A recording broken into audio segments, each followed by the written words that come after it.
today with gusto, and I think the way that it has panned out so far, it's been one of those where it's so difficult to actually pick somebody. It's pinned the tail on the donkey, as we've already had a donkey on screen earlier on.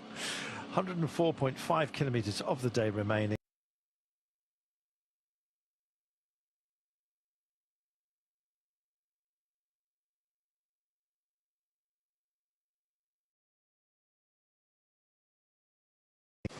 We're kind of up there. These are our pursuers as detailed at the moment, but the peloton is not that far behind. There it is, in fact, busy hoovering up those who've had a dig.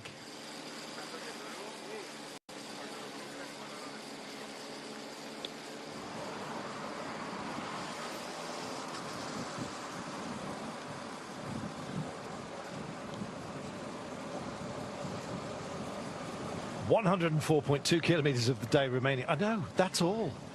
My life, it has been busy. We've had nearly 50 up the road. Some riders who are far too clever, quite frankly, for maybe their own good. And as a result, no real panic from the peloton. They just slowly but surely wound them in on the first big mountains test. The first Category 1, indeed, of this race. So yeah, they've actually no, after Pico Velicas, beg your pardon. That day, Roglic of course came home. Will he do so again today? That's the big question. Well, Van Aert could even be a choice for you. It's a Category 3 test at the end of the day. It's been tough as you like. Old boots, I think you might say. Well, it's been kicking on in the rather lightweight shoe forms from the very beginning. And a few have taken a kicking out, I can tell you that much. We've lost a few off the back. We've had some unkindness as well. Aberasturi, who went so well on stage 3, has abandoned the race, which is a shame. Been enjoying watching him sprinting. Hoped he might be involved tomorrow. Not going to be the case. So just for now, the peloton has kind of eased up a little bit, but as you can see there, the braking once again for the horizon off the front has word that Primož Roglic is quite happy to loan out the leader's jersey. I've no idea.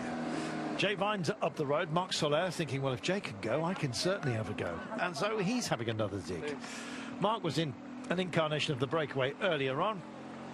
In fact, it was, you had to look very hard to find a team that wasn't involved. And the only team that missed out on the early skirmishes were Team Visma Lease Bike and indeed EF Education Easy Post. In fact, I think it was EF Education and Richard Carapaz that more or less killed off the break in the first place. It's been a brute, Sean, and we still haven't got our breakaway really sorted because the margin is very modest. 57 seconds to indeed the red jersey group at the moment. In fact, just nudging over a minute. Is it now, finally?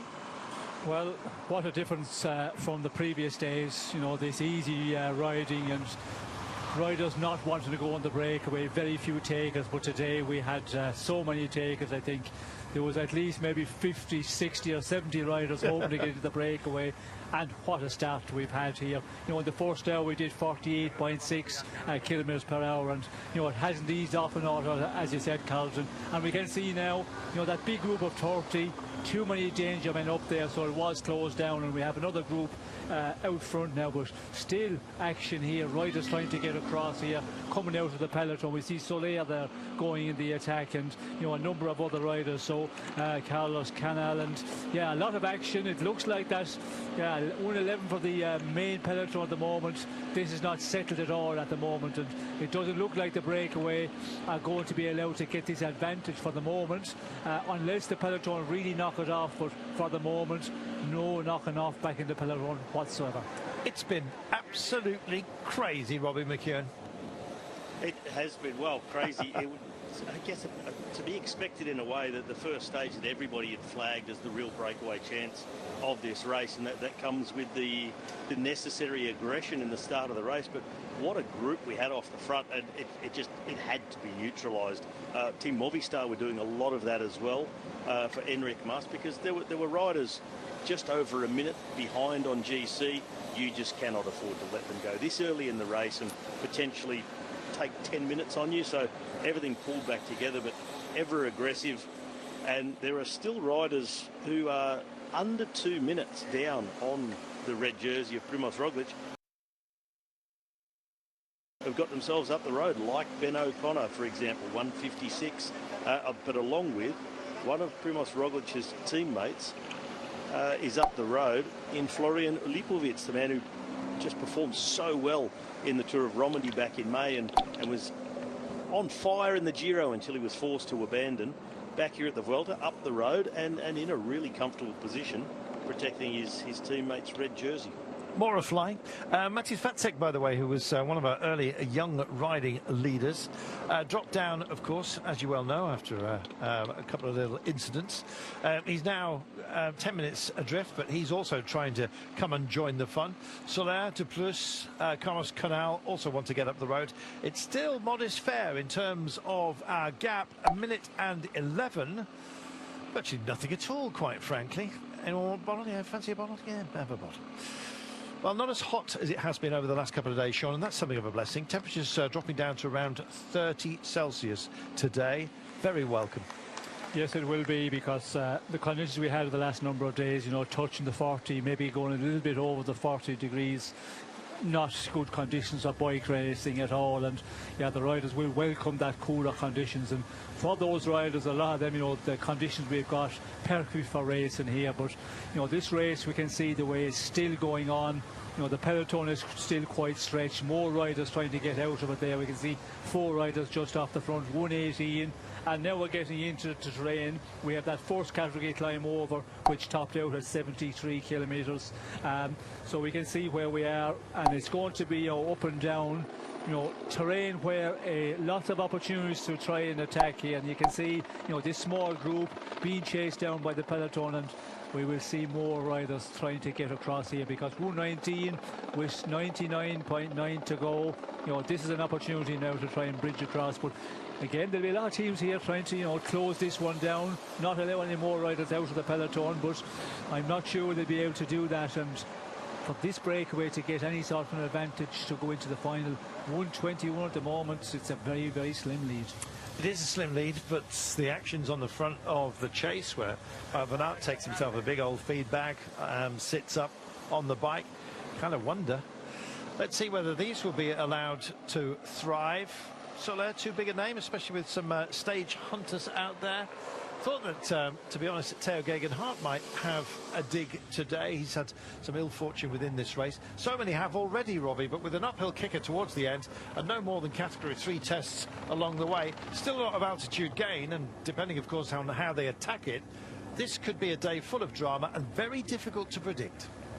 It is a hugely unpredictable day. I mean, the only thing we could predict is it was going to be aggressive to get in the break. It's now Red Bull Bora Hansgrohe that just trying to get a handle on things, set a pace to sort of neutralise things and settle. But Wout van Aert said, I want to be in the break, and he goes again.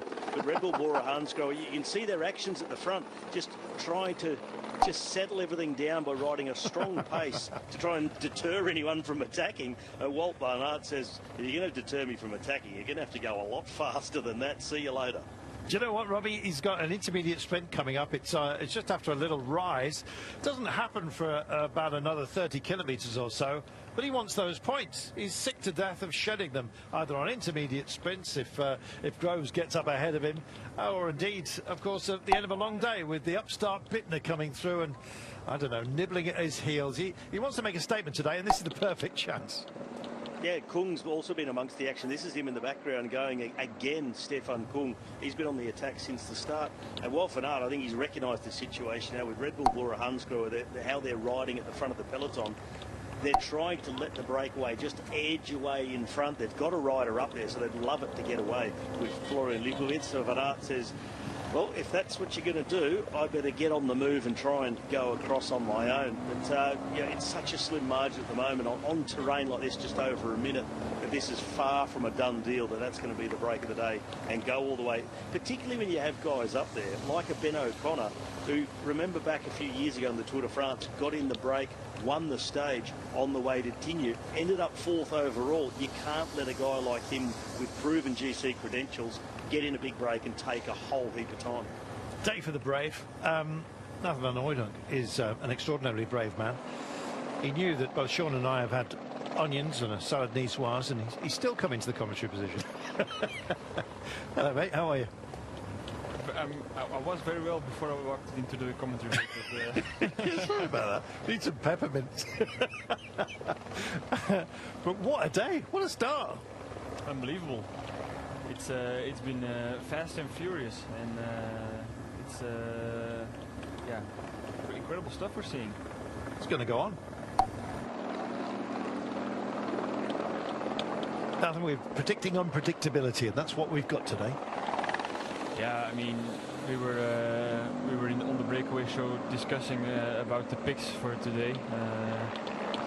It could go either way. It looks like Bora and Hansgrohe, they're putting on a fast pace because I believe Ben O'Connor is still in this group, so they don't want to let him go. They don't want to let him go out too far. Indeed, he's the big danger up front.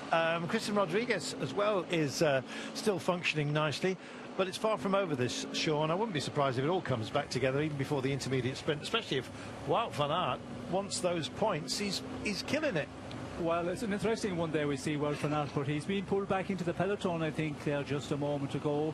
A surprising one that he tried to go in the attack, but again, as Robbie mentioned, I think Red Bull Bora, they just wanted to calm it down a little bit. 1 minute and 5, you have to calm it down very slowly. If you knock it off too quickly, well, then the rider's going to say, oh, they're going to leave this break go, and bang, they start attacking, but still they're attacking, and Wout van Aert went in the attack there. An interesting one for him to go on the attack, Nathan. He did say in the interview with Laura, well, I'm not going to try too much today, it's too hard, I'm not going to do it, and then he gave a try there, but yeah, it was short-lived.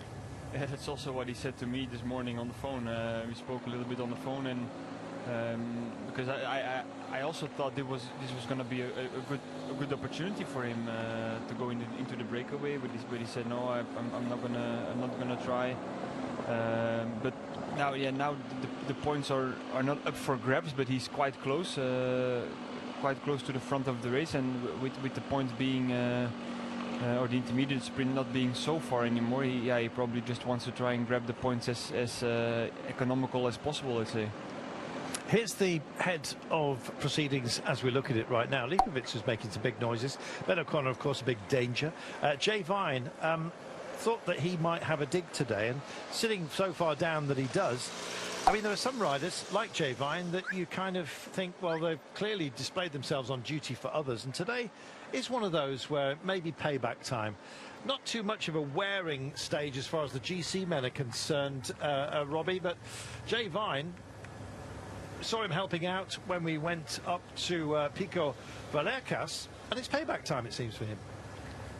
Yeah, well, you've got to have someone in the break when it's a day like this. You just have to have a couple of guys like Vine, like Marc Soler, riding aggressively and keeping the team up the front. So you take away the responsibility of any chase work off your team. I think Jay Vine would probably like a much harder finale if this break is to be successful.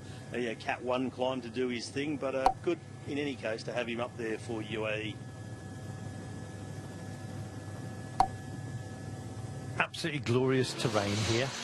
There are some wild beasts out here. You do see people with shotguns heading off and hunting, like stage hunters today that we're dealing with, and it's getting more selective, Sean, out there. Well, it is, and this group is working very well together. We can see they're all contributing, and they need to, because they know there is a possibility here that it could be a one where they get away and things could calm down back in the peloton. If they can pull it out of that 2 minutes, well, then the riders want to get across. They might say, it's just too much of a big gap now. The effort to make it across is really probably impossible. With 1 or 2 other riders out of the peloton, or even maybe 4 riders, and we can see back in the peloton is slowing down. But will that continue? That is the question. We did see UAE team members there. Marc Soler, he went in the attack behind here, and they have Jay Vine up there. I was wondering, like, what was he doing? Jealousy. Better to wait, see what had happened. If there are moves going, go with him, of course, and follow. If there's 4 or 5 riders going out of the peloton, just latch on the wheel, and he has, the excuse, I have a man up the road, I'm not riding. But he is the one who attacked. But we know Soler, he's a bit of a special one. You never know what he's going to do. Yeah, Well, indeed, how he's going to react. He's one of those guys, isn't he, Nathan? Yeah, you never know what he's going to do, Marc Soler. And I also found it very strange that they have a guy up the road who can fight it out for the stage win if they make it to the line, and then yeah, UAE was deemed to keep the attacks going. So that goes into all cycling, normal cycling tactics, let's say. Well, they call him back to the car. They stack him up with bottles. They try and calm him down. They probably have a word with him as well, Sean, I imagine. Yeah, they're going to weigh him down a bit. He needs that sort of thing. The only thing that's going to stop him, Robbie, is an anchor. Yeah, well, he blows hot and cold, doesn't he? He's head full of steam, going off the front, trying to go to a break that's already got his teammate in. Then he becomes the perfect teammate, drops back to the car to get everybody a drink. I think it was probably, come back to the car, we want to have a word. While you're here, stack yourself up with this lot. Oh, I love it. So here we are, a minute and a half, suddenly we nudge into this, starting to feel real now, Nathan. Yeah, it is starting to feel real, and I think Primož Roglič only has 3 teammates in this bunch, and normally you would, he has one up the road, but normally you would, once the breakaway is gone, you would assess where is the rest of the team, like riders like Nico Dens, for example. They might be dropped in a minute down, for example, then you would, yeah. If the break is not too dangerous, you would slow down. That way, they can your drop teammates can come back. You can start chasing with the whole team, let's say. But the fact that Ben O'Connor is in this breakaway, they probably find him a dangerous rider or a threat on GC, and yeah, that's why they need to yeah, keep the chase on. But I find it very strange that Lipovic is contributing in this breakaway. I would just say the red jersey is my teammate. My team is controlling behind us. So yeah, you're free to give me a free ride to the finish line. What's going on, Sean? Well, exactly as Nathan just mentioned, that I was looking at that and I said, what is he riding? The normal tactics, the tactics that I know, you have the race leader, you have the jersey, you're in the breakaway, you're allowed to sit on, and he's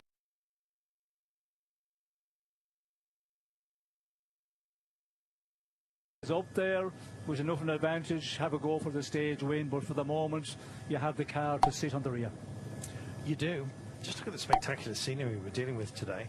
Some long shadows being cast by the high ground, but we've already played with the major climb so far today.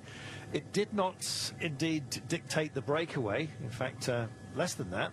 So many went up and over the top, but we're still stuck together. And our break really didn't establish itself at over a minute for about 80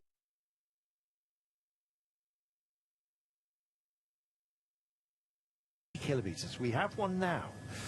Well, may as well tell you who's in it. Jay Vine, Murray van Sevenen, Ben O'Connor, who's only a minute and 36. We have Clement Berthet, his teammate from Decathlon. We have Lipovic, who, as you know, is up there. We're asking, indeed, why he's putting in so much effort when the red jersey's controlling things. Vertaglio, Frigo, Sanchez, Harper has made the trip as well. So has Rodriguez, Christian Rodriguez. Nice to see him getting up there for Arkea in the rather day-glow yellow. Liemreitzer is here as well after their success yesterday, hunting yet more points. Team DSM Firmenich Post-NL, happy boys, they certainly are. Berardi and Castrillo. There seems to be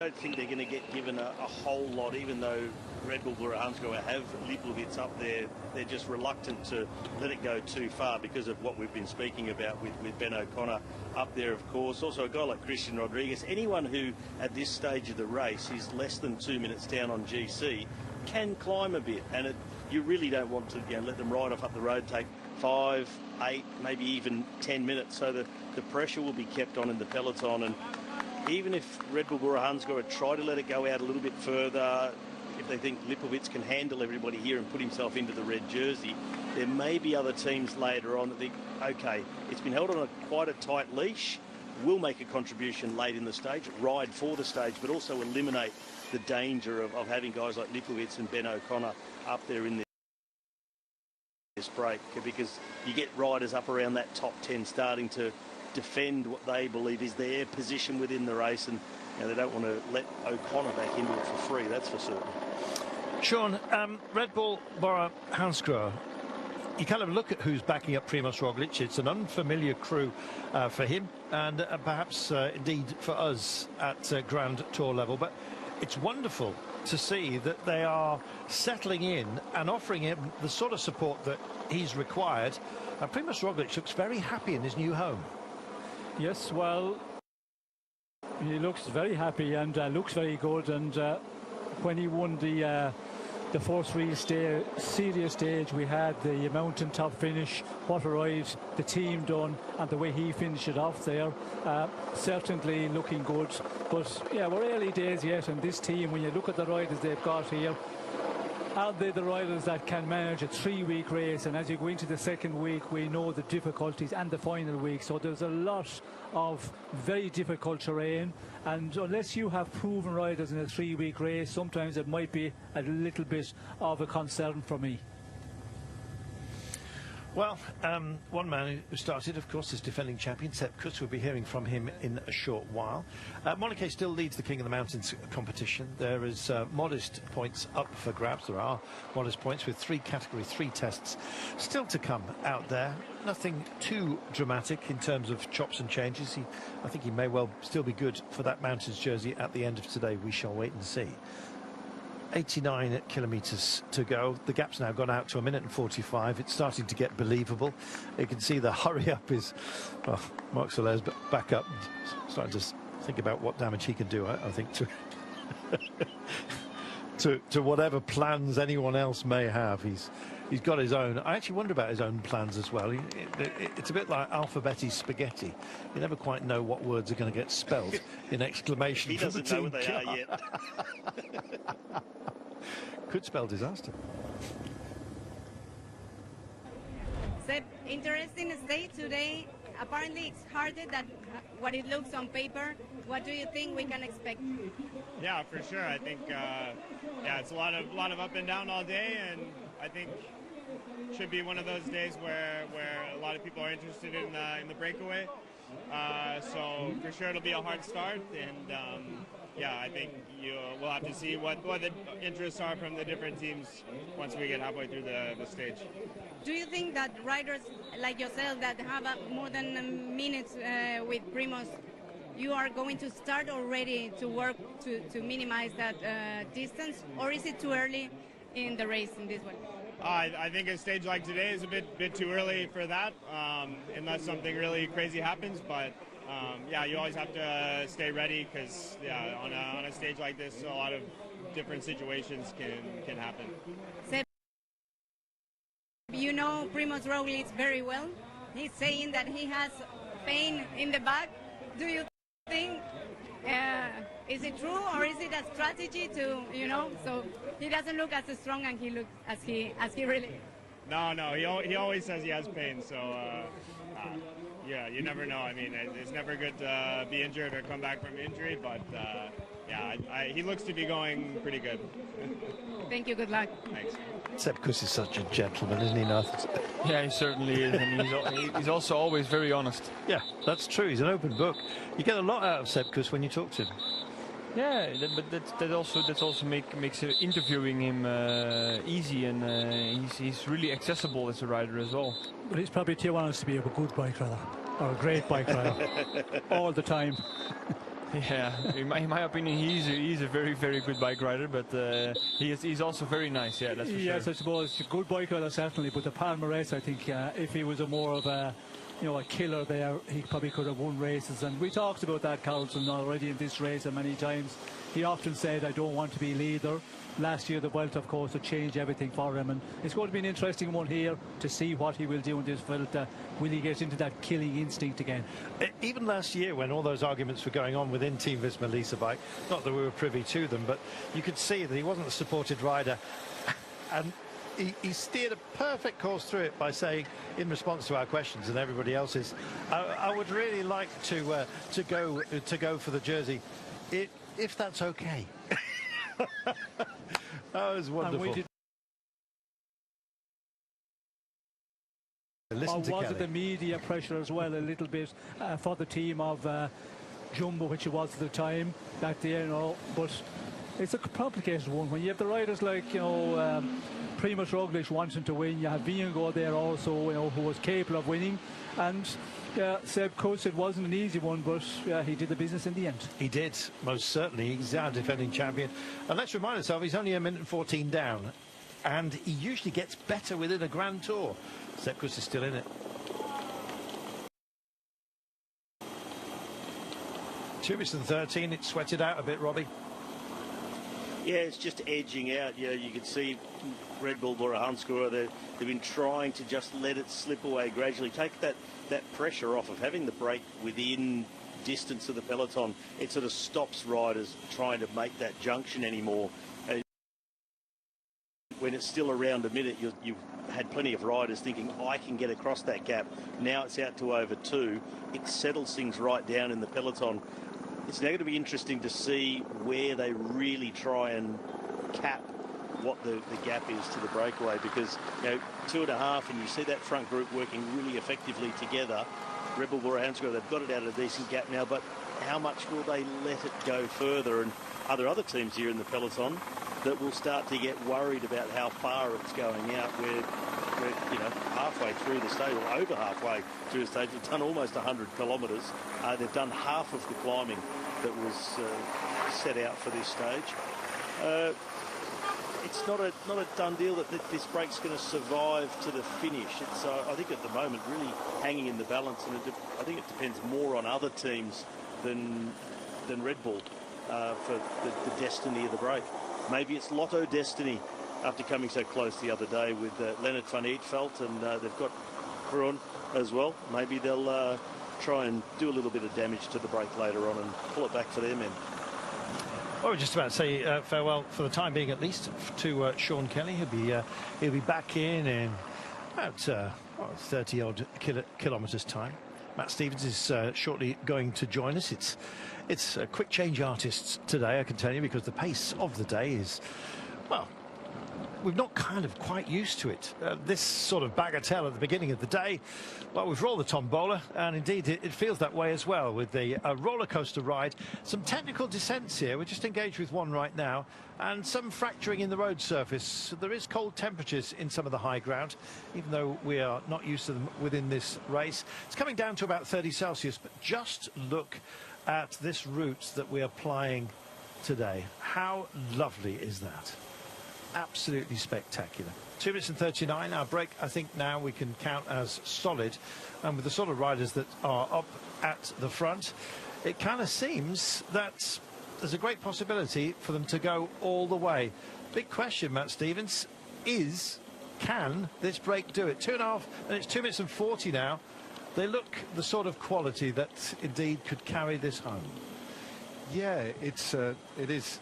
That's a fascinating move. 2.5 minutes, some very, very dangerous riders in there, including Ben O'Connor, and of course Florian Lipowitz in particular. Christian Rodriguez not too far down on overall, but maybe not as potent a threat as the two I've just mentioned. But what a stroke of genius from the Bora, Red Bull Bora here, putting somebody up the road who happened to be the best placed rider. So as the way things stand, assuming they actually stay away, they could actually move the jersey but keep it in-house. So given how chaotic it was earlier on, they've played a blinder so far.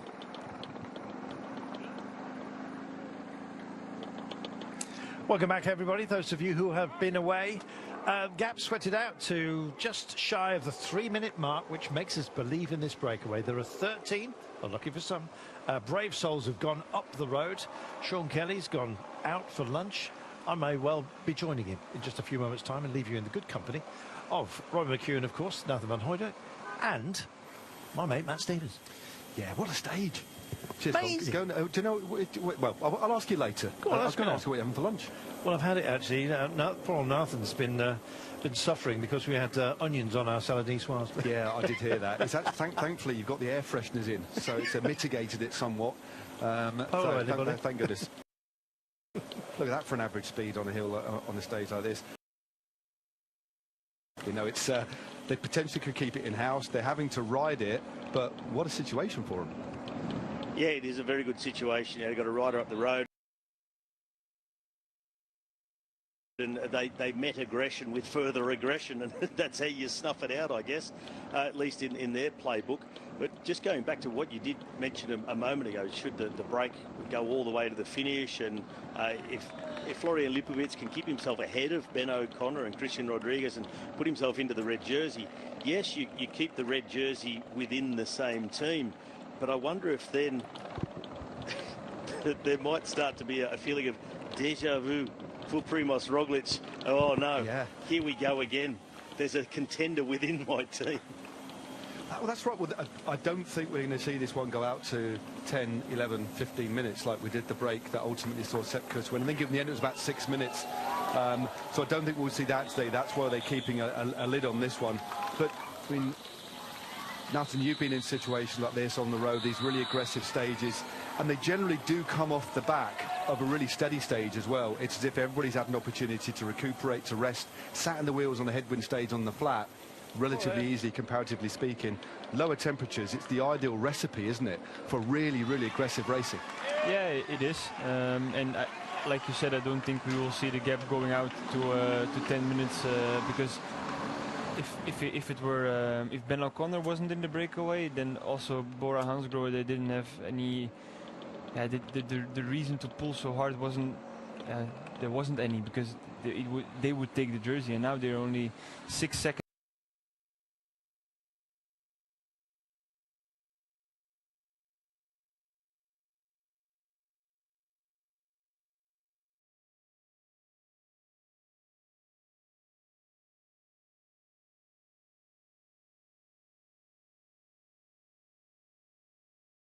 Indeed. 2 minutes and 57 seconds, just under 80 kilometres to go. We've got another big drag. We're just dropping down the back end of this little descent. We then have some little flat section, then it kicks up again to the next climb of the day, the third category affair. Still 3 more categorised climbs on the menu today. Robbie, who, if any, teams do you think might join the fray? If this lead does start to drift out a little bit, there are several teams that missed it. We did have that 33-man move up earlier on, settled down to a far more manageable 13, although it is a strong move. Can you see anybody else committing to trying to keep this gap down if it starts to drift? Visma Lease bike, for example, maybe even Ineos. You know, the ones I think under the most pressure because of the fact that it is the Tour of Spain is Movistar. Yeah. Earlier on, they did a lot of the work on that first Category 1 climb to try and shut things down for Enric Mas. They definitely see the likes of Ben O'Connor and Lipovic as genuine threats to the position of Enric Mas within the leaderboard of this race. So I think later on, even though they've got Peleo Sanchez in the move, they may well be forced to come and do something, at least cut the gap down. You know, I just did a check on last year, the stage where Sepp Kuss won the stage and took the leader's jersey. It was to the observatory in Javalambre. He put 2 minutes 52, only 2 minutes 52 into Primoz Roglic. It's now at 2:56, this group. So I just said about Primoz maybe having a deja vu about last year and the way Kuss went into the jersey. He's got his own teammate best classified in this breakaway. 2:58 now. The Vuelta is a tricky beast, and once bitten, twice shy for Primoz Roglic. I wonder what's going on in his head right now, having a teammate up the road that he knows how strong Lipovic is. He's unproven at Grand Tour level riding for GC, but what he's done so far this year, he is a fantastic climber. Oh, definitely. And I think he could, if he got to ride his own race, I reckon he could finish top 10. Yeah, and the Vuelta, as we know, Nathan, is one of those races where there will be the riders that were the favoured sons who will perform well, but there's always 1 or 2 younger riders who come into the fore and surprise us. And the Vuelta can end up being a turning point in their career. And Lipovic is not exactly an under-radar rider, but he is a dangerous one. But just thinking a bit more broadly about course design and looking at this stage, it's not a big mountain stage, it's a medium mountain stage. 185 k's, not too long, not too short, but with a really interesting set of characteristics. I really like this sort of stage because as a DS, as a commentator, as an expert, even as a rider, you don't really know how it's going to go. So as somebody who loves bike racing and watching it as a spectacle, these sorts of stages, I think they're brilliant. Yeah, I completely agree. I agree for 100%. And we spoke about it yesterday on the show that cycling has evolved over the years enormously, and it's starting to be a sport where specialities are key. Yesterday was a sprinter stage. A mountain stage can only be won by the best climbers, but a stage like today gives you so many opportunities and so many different scenarios on how the stage can be.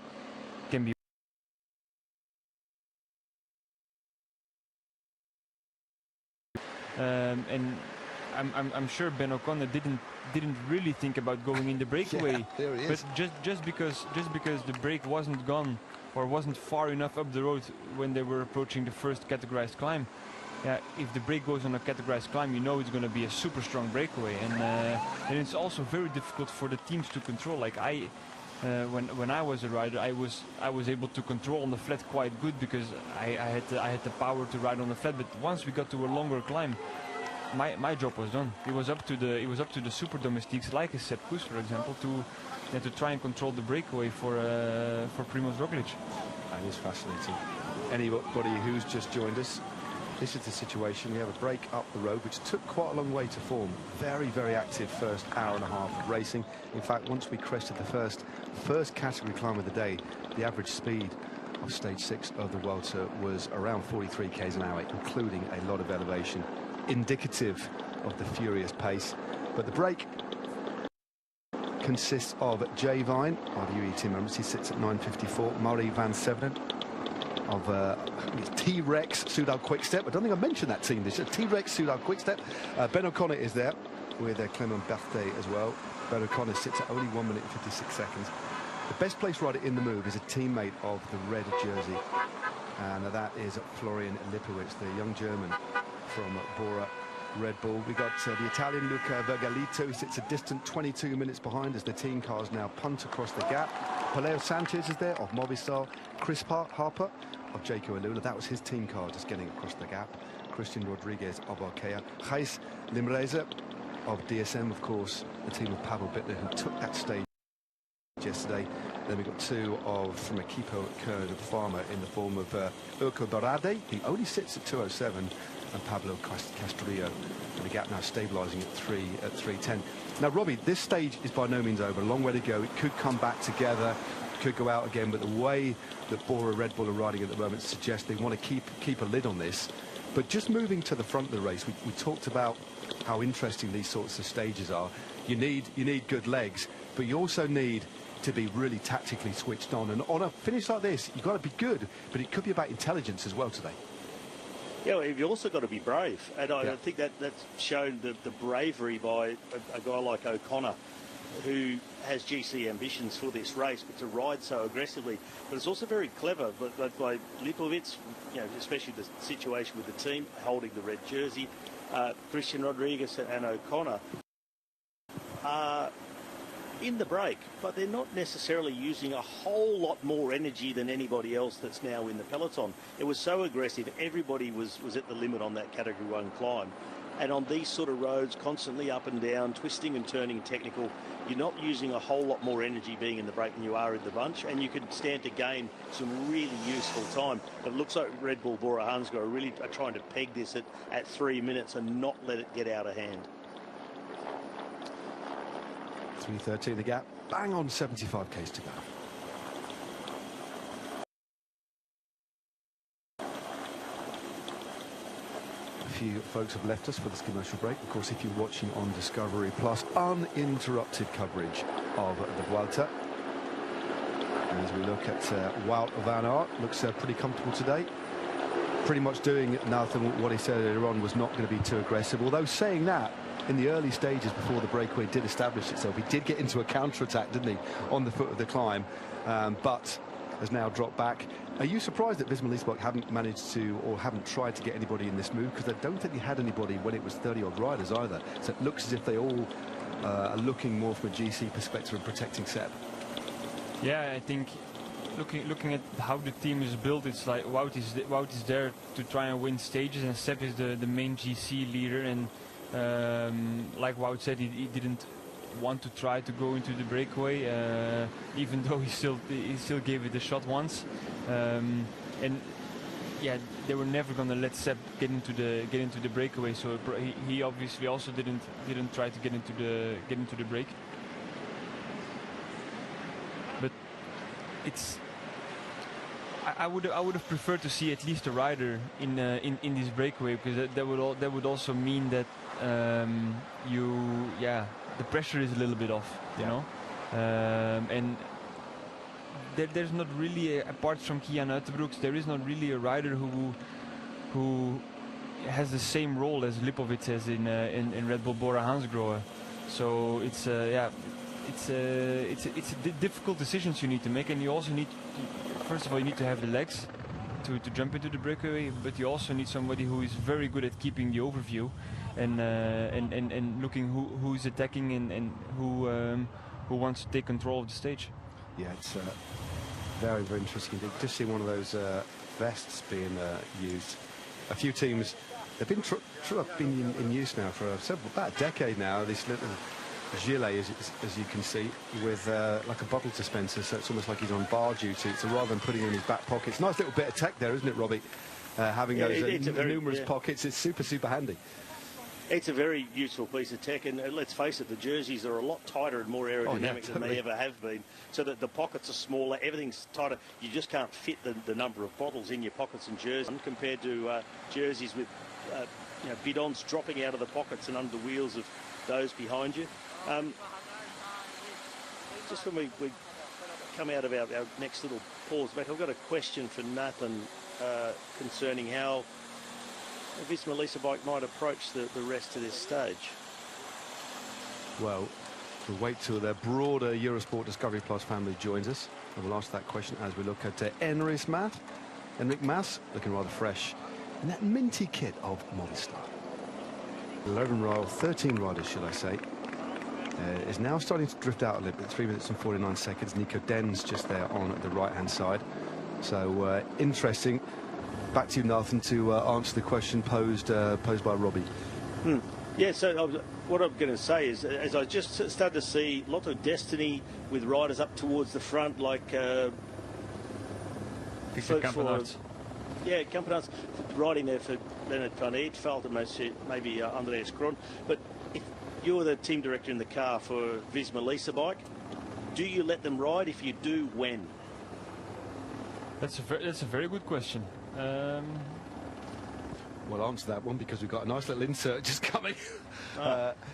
This is Tudor Dare to Dream, and we'll get back to that point. We knew, okay, we have Tour de Romandie, we go to the Giro, then we go to Tour de Suisse. And then on day one of this trajectory that goes for 2 months almost, we win. And we have the yellow jersey into the Romandie with Michael Sala. You're like, okay, usually something should build up, but there already in day one you had it.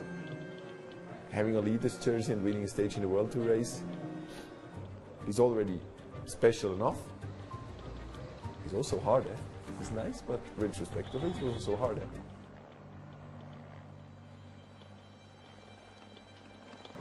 We had the idea of bringing Michael Storer here after this tremendous Giro d'Italia. Then he crashes in Rome. Michael crashed. Storer, he's ended up against the gutter. Waiting for Michael, refresher. Then we had Yannis crashing in the second stage, the second day. But the mental aspect of crashing was probably even worse for Yannis than the fact of the crash.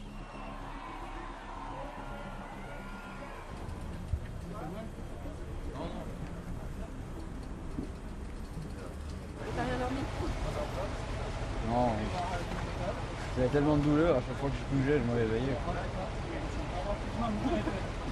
J'espère que ce soir ça sera mieux, sinon ça va vraiment être compliqué de continuer.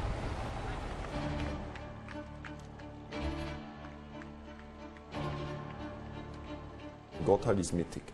It's one of the most known mountains in Switzerland. So I said today we are a Swiss team, we can go and we can do something. Definitely, I missed the win and disappointment. It's really, I want to be up there on the front to play for the win, and on the end, it's a disappointment.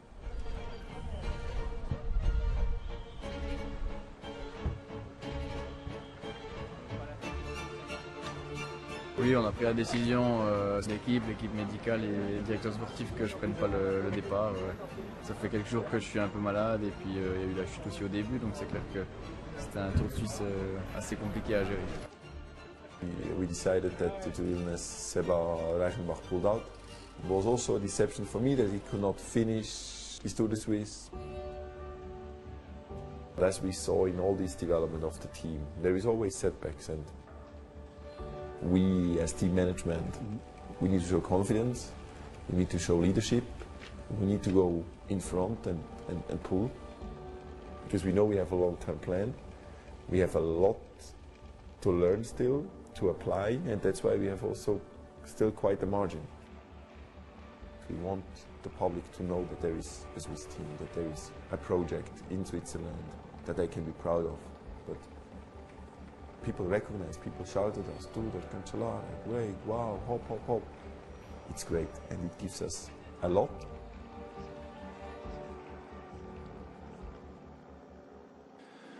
Well, there we go.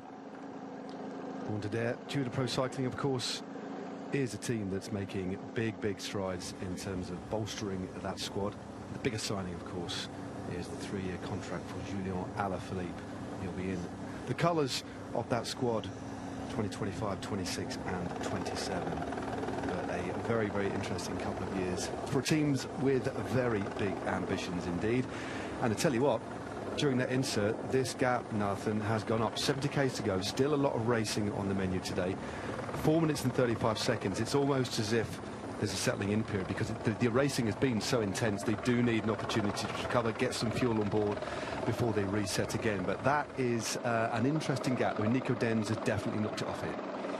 Yeah, first of all, I saw Primoz, I just talked about it. Primoz only had a few teammates, and then I saw the gap going out, and then I was thinking maybe they're waiting for riders like Gamper and Nico Denz to make it back to the peloton and then start chasing straight away to limit the losses to the front group. But actually they waited for them, but they didn't accelerate, and the gap has gone out from maybe 2 minutes to almost 5 minutes now. So I think they're also they're playing a little bit of a bluffing game, I would say, towards the other teams, and they probably expect help from Visma Leasebike in first instance, maybe also from Team UAE, but they have somebody. Yeah. They have somebody up the road. Team Ineos also don't have anybody up the road, and they also are here with the GC riders. So yeah, I think they're just waiting for help.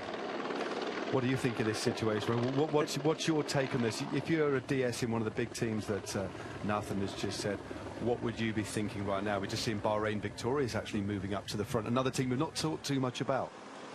Yeah, well, I agree with the assessment. Nathan, I've been thinking the same thing. There's the gap's gone suddenly from 3.5 out to 5 minutes. It's now become a game of bluff.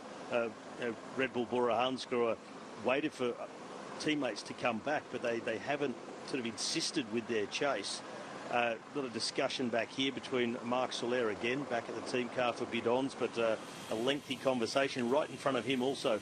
Visma Leasebike back at the team car, and chats going on. So yeah, I think Bora Hansgrohe are really trying to lure other teams to the front to come and assist in the chase, and it's turning into a dangerous game. But I tell you, it's turning into a game that Ben O'Connor will be loving how it's panning out. Well, definitely, and the fact that Decathlon Étoile and Mondial have got 2 riders there, so we've got Ben O'Connor who will ride through, but a lot of the heavy lifting at this point will be Clément Berthet, as we look at this beautiful amphitheatre there. This is Ronda. That is pretty special, completely intact. It's a bull ring. Yeah, controversial, but there we go. Many bull rings, especially in this part of the world as well, when you're around Madrid as well. But it is Bahrain Victorious that have taken it up, a team we didn't talk too much about. Antonio Tiberi, remember, is in the white jersey. 4th place overall after a stunning 5th place on the GC in the Giro d'Italia. And again, Nathan, Bora have played a blinder. They've let the gap go out to the point where, okay, if anybody else, we've got a man up the road. We're also pretty confident about the leadership of Primož Roglic. So anybody else want to take it up? They have played it tactically very, very astute today, forcing other teams to pick up the slack. Yeah, that's also how you need to do it. And in the end, there are always teams coming and they will always take their responsibility. And I find it sometimes frustrating and annoying that teams don't take their responsibility straight away, because now they have to make up 5 minutes and 14 seconds, which is a huge deficit that the peloton has right now. And just in the shot before, when Robbie was talking, we saw Marc Soler at the team car, but we also saw Steven Kruiswijk at the team car, who is one of the more experienced riders in the team, and kind of a road captain. So we would go to the car and ask for instructions, basically, and because face to face it talks way easier than over the radio. And then Steven is a rider who can make tactically very, very good decisions, but probably would have wanted to talk about it with the team car. Yeah, this is definitely, Robbie, I'd agree with that, given there's a bit of a lull in the action, although the gap has now stabilised at just over 5 minutes. This is actually quite a complicated situation for some of the teams that have missed it. It really is. And this isn't a stage which finishes up a 15k climb where you can wipe 5 minutes advantage out in 10ks, for example, where you can take 30 seconds a kilometre. This is an undulating stage. The hardest climb is behind us. Even if you factor in the pace being picked up behind and the front group fading a bit, 5 minutes is a lot of time to take back over this sort of terrain, isn't it? It really is a lot of time to take back in 68 kilometres time, and now Bahrain Victorious are doing it. Interestingly, though, for Bahrain Victorious, their GC leader, Antonio Tabieri, was in great trouble early on in this stage, and he was having trouble maintaining contact with the peloton on that first Category 1 climb. But must be feeling better now, because they're going up to the front and assisting in the chase. Well, what an absolutely fascinating stage it is today. We started in a supermarket, and now we have an elite breakaway group of 13 riders enjoying a lead over 5 minutes. We knew this one, or we predicted it would be active for a breakaway to go clear, but we didn't expect this breakaway to contain one of the big pre-race favourites, Ben O'Connor. He's got a real Grand Tour pedigree. He's going to be moving teams as well next year to Jayco Alula. He's clearly committed to the end of his contract with the French squad. So this is a bold move by Ben O'Connor, because he's having to invest quite a lot. But again, I'm wondering what conversations went on. It's great the fact that he's got a teammate in the move as well, who can really, towards the back end, really start to sacrifice himself, empty the tank to make sure that a lot of that gap remains at the end of the day. Yeah, and it really can. I mean, it's such an aggressive stage. As you just mentioned, they started in the supermarket, Carrefour, the sponsor of the race. I think they must have started in the confectionery aisle.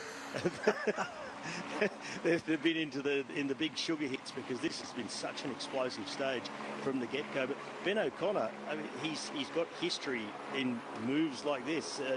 Tour de France a few years ago, he got in the move, won the stage, ended up finishing 4th overall, because he got in a big break that took significant time. This break is going to be so hard to pull back when you look at the firepower that's up there, the climbing talent that is in this group, and how well they're working together. And if they can manage to stay away, and it's looking better and better for them, it is going to be a ding-dong battle on this final climb up to the finish. When you look at the likes of the riders who are up there, just out and out quality names. Yeah, it is. Again, when you look at the time gap, when you look at it, isn't a breakaway that's gone clear and they've been let go. That this is a breakaway of real quality, and I think is going to make it even harder here, because there's a lot of strong riders, climbers, rouleurs, who are going to be hard to catch. I still wouldn't want to call it, but I would say that the pendulum at the moment is in the favour of this breakaway staying clear. Okay, with a narrowed margin, but I do think there's a very good chance that the winner of stage 6 of the Vuelta is going to come from this 13-man move now. Yeah, that's what it looks like for the moment, and I was looking at the breakaway. We also have Luca Vergalito, the 26-year-old from Alpecin de Koning. He's the man that's been controlling the break on the flat stages the last few days. So he's been on the front of the peloton for quite a number of kilometers already, and then to find the legs to go into the breakaway, which is it's quite special, as Ben O'Connor takes a few more bonus seconds right now. Yep, there we go, bonus seconds. Rodriguez takes second there as well. So again, both they're the two riders who are the best placed on the overall classification coming into this stage, narrowing their gap. O'Connor was at 1:56, and the man from Arkea, Rodriguez, at 1:58. It's going to be very close between those two should this stay away, but the gap is actually starting to come down now, so some good work being done by Bahrain Victorious. But again, Robbie, do you think Bahrain aren't going to take this to the line? They're just going to do what they need to do, but right now I can't see any other teams joining in the fray. No, and at the moment it's just one rider from Bahrain Victorious, and it's that sort of game of bluff. Other teams just sitting back and say, okay, let's just keep watching how this evolves. Okay, Bahrain are on the front, so Visma Lease Bike will be thinking, along with Ineos, we can just sit back and let them do what they're doing for now. This pace is good. I'm expecting later on a lot more panic riding. If we still have a gap of over 4 minutes with 35 kilometres to go or 40 kilometres to go, I think we're going to then start seeing teams shooting riders up to the front of the peloton to increase the pace and try and bring this back in order. There you go, they're just having a bit of a conversation with each other about the time bonus or the lack of it, but I can certainly say there was one. Good little move by O'Connor as the gap starts to come down now. I don't think O'Connor was quite happy with Christian Rodriguez sprinting also for the seconds. That's what it looked like. That always is interesting, isn't it? You know, when riders get miffed off by other riders sprinting for points. Rodriguez is more than entitled to. He's only at 1:58. He's obviously backing himself. He isn't one of the most preeminent climbers in this group, but he is a very respectable rider and didn't concede too much time the other day. So I tell you what, Robbie, he's got every right to sprint, doesn't he?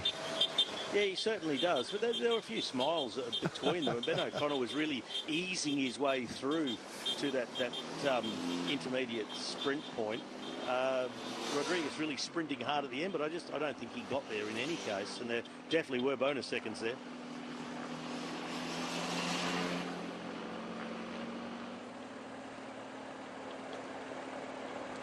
So a few of you have just taken a commercial, mate. Discovery Plus customers, of course, uninterrupted action. Bahrain Victorious setting the tempo, doing a good job since they've taken to the front, taking around 20 seconds off the lead of our 13 riders and in front. And Nathan, just a little bit about pacing strategy here. Who right now is dictating the pace? Is it the peloton behind forcing the brake to ride a little bit harder? Or if the brake ease off, will the peloton ease off? What is the situation? Sometimes it's quite clear what it is. Other times it's far subtler and a bit more nuanced. But who's dictating the tempo right now? On a stage like yesterday, for example, where there was quite a small breakaway, there the breakaway can really decide how fast they're going to go, because they don't want to catch them, and there's also know there is no interest in a new breakaway probably, and there's no threat for GC. But today the breakaways, they got their advantage. They rode for their advantage. The first minute they really had to ride for, but then they were given 4 minutes, for example, right now. And now the peloton is deciding the pace, and the peloton is deciding we want to break away to have 1 minute and 30 seconds maximum, because then Ben O'Connor cannot take the jersey, and he doesn't become a very big threat on GC. So they don't necessarily want to catch the breakaway, because that would also mean that straight opponents for Primoz Roglic can fight for the bonifications on the finish line. But they don't want the breakaway to arrive with 5 minutes, which would mean that Ben O'Connor could become a serious threat on GC. So the peloton is now just trying to eat into that gap and try to put it within a safe margin, I would say, and that is everywhere in between 2.5 minutes and a minute and 30 seconds. And of course, the deeper we get into this stage, and the longer this lead remains at a point where there's a strong likelihood of them staying clear, the riders in this break are going to start thinking more and more about how they potentially get a good placing and ultimately win the stage. And Robbie, I don't know if you noticed it, I'm sure you did, at the bottom of our screen there was a bit of a conversation going on between a couple of the Aussies in this move. Jay Vine sits at 9.54, no threat at all, but would clearly like to add to his 2 stage wins that he got in the Vuelta, but not really committed to the pacemaking here. And an interesting little conversation that went on between O'Connor and Vine there. Yeah, I can imagine now that Jay Vine has said to the others, listen, I've been told now by the team not to contribute anymore. And you can see what's happening in this group. Ever since the intermediate sprint, pace has gone out of it. There's riders going off up the road. There's riders trying to sit on again. Well, it is Ben O'Connor, who is clearly being a little bit impatient here. Or frustrated, probably is a better word. He's got Gijs Limbrazer with him for company as well. A very, very talented Dutchman, and we've seen him excel in the Giro d'Italia. He looks more like a rouleur, but he can get over this hilly terrain really well, can't he? Yeah, he's a very, very strong and talented rider, and he's been a teammate of mine in Team Jumbo-Visma. And there you could put Gijs on the front on a flat stage to control a breakaway, and he would do it by himself. Yeah, I don't think he realizes how strong he actually is. But he's also a rider that needs the freedom to be able to go and fight for a stage win, and he wasn't given that freedom in our team, and that's why he transferred to Team DSM Postenel, and yeah, he's making the most out of his first chance in a breakaway, really.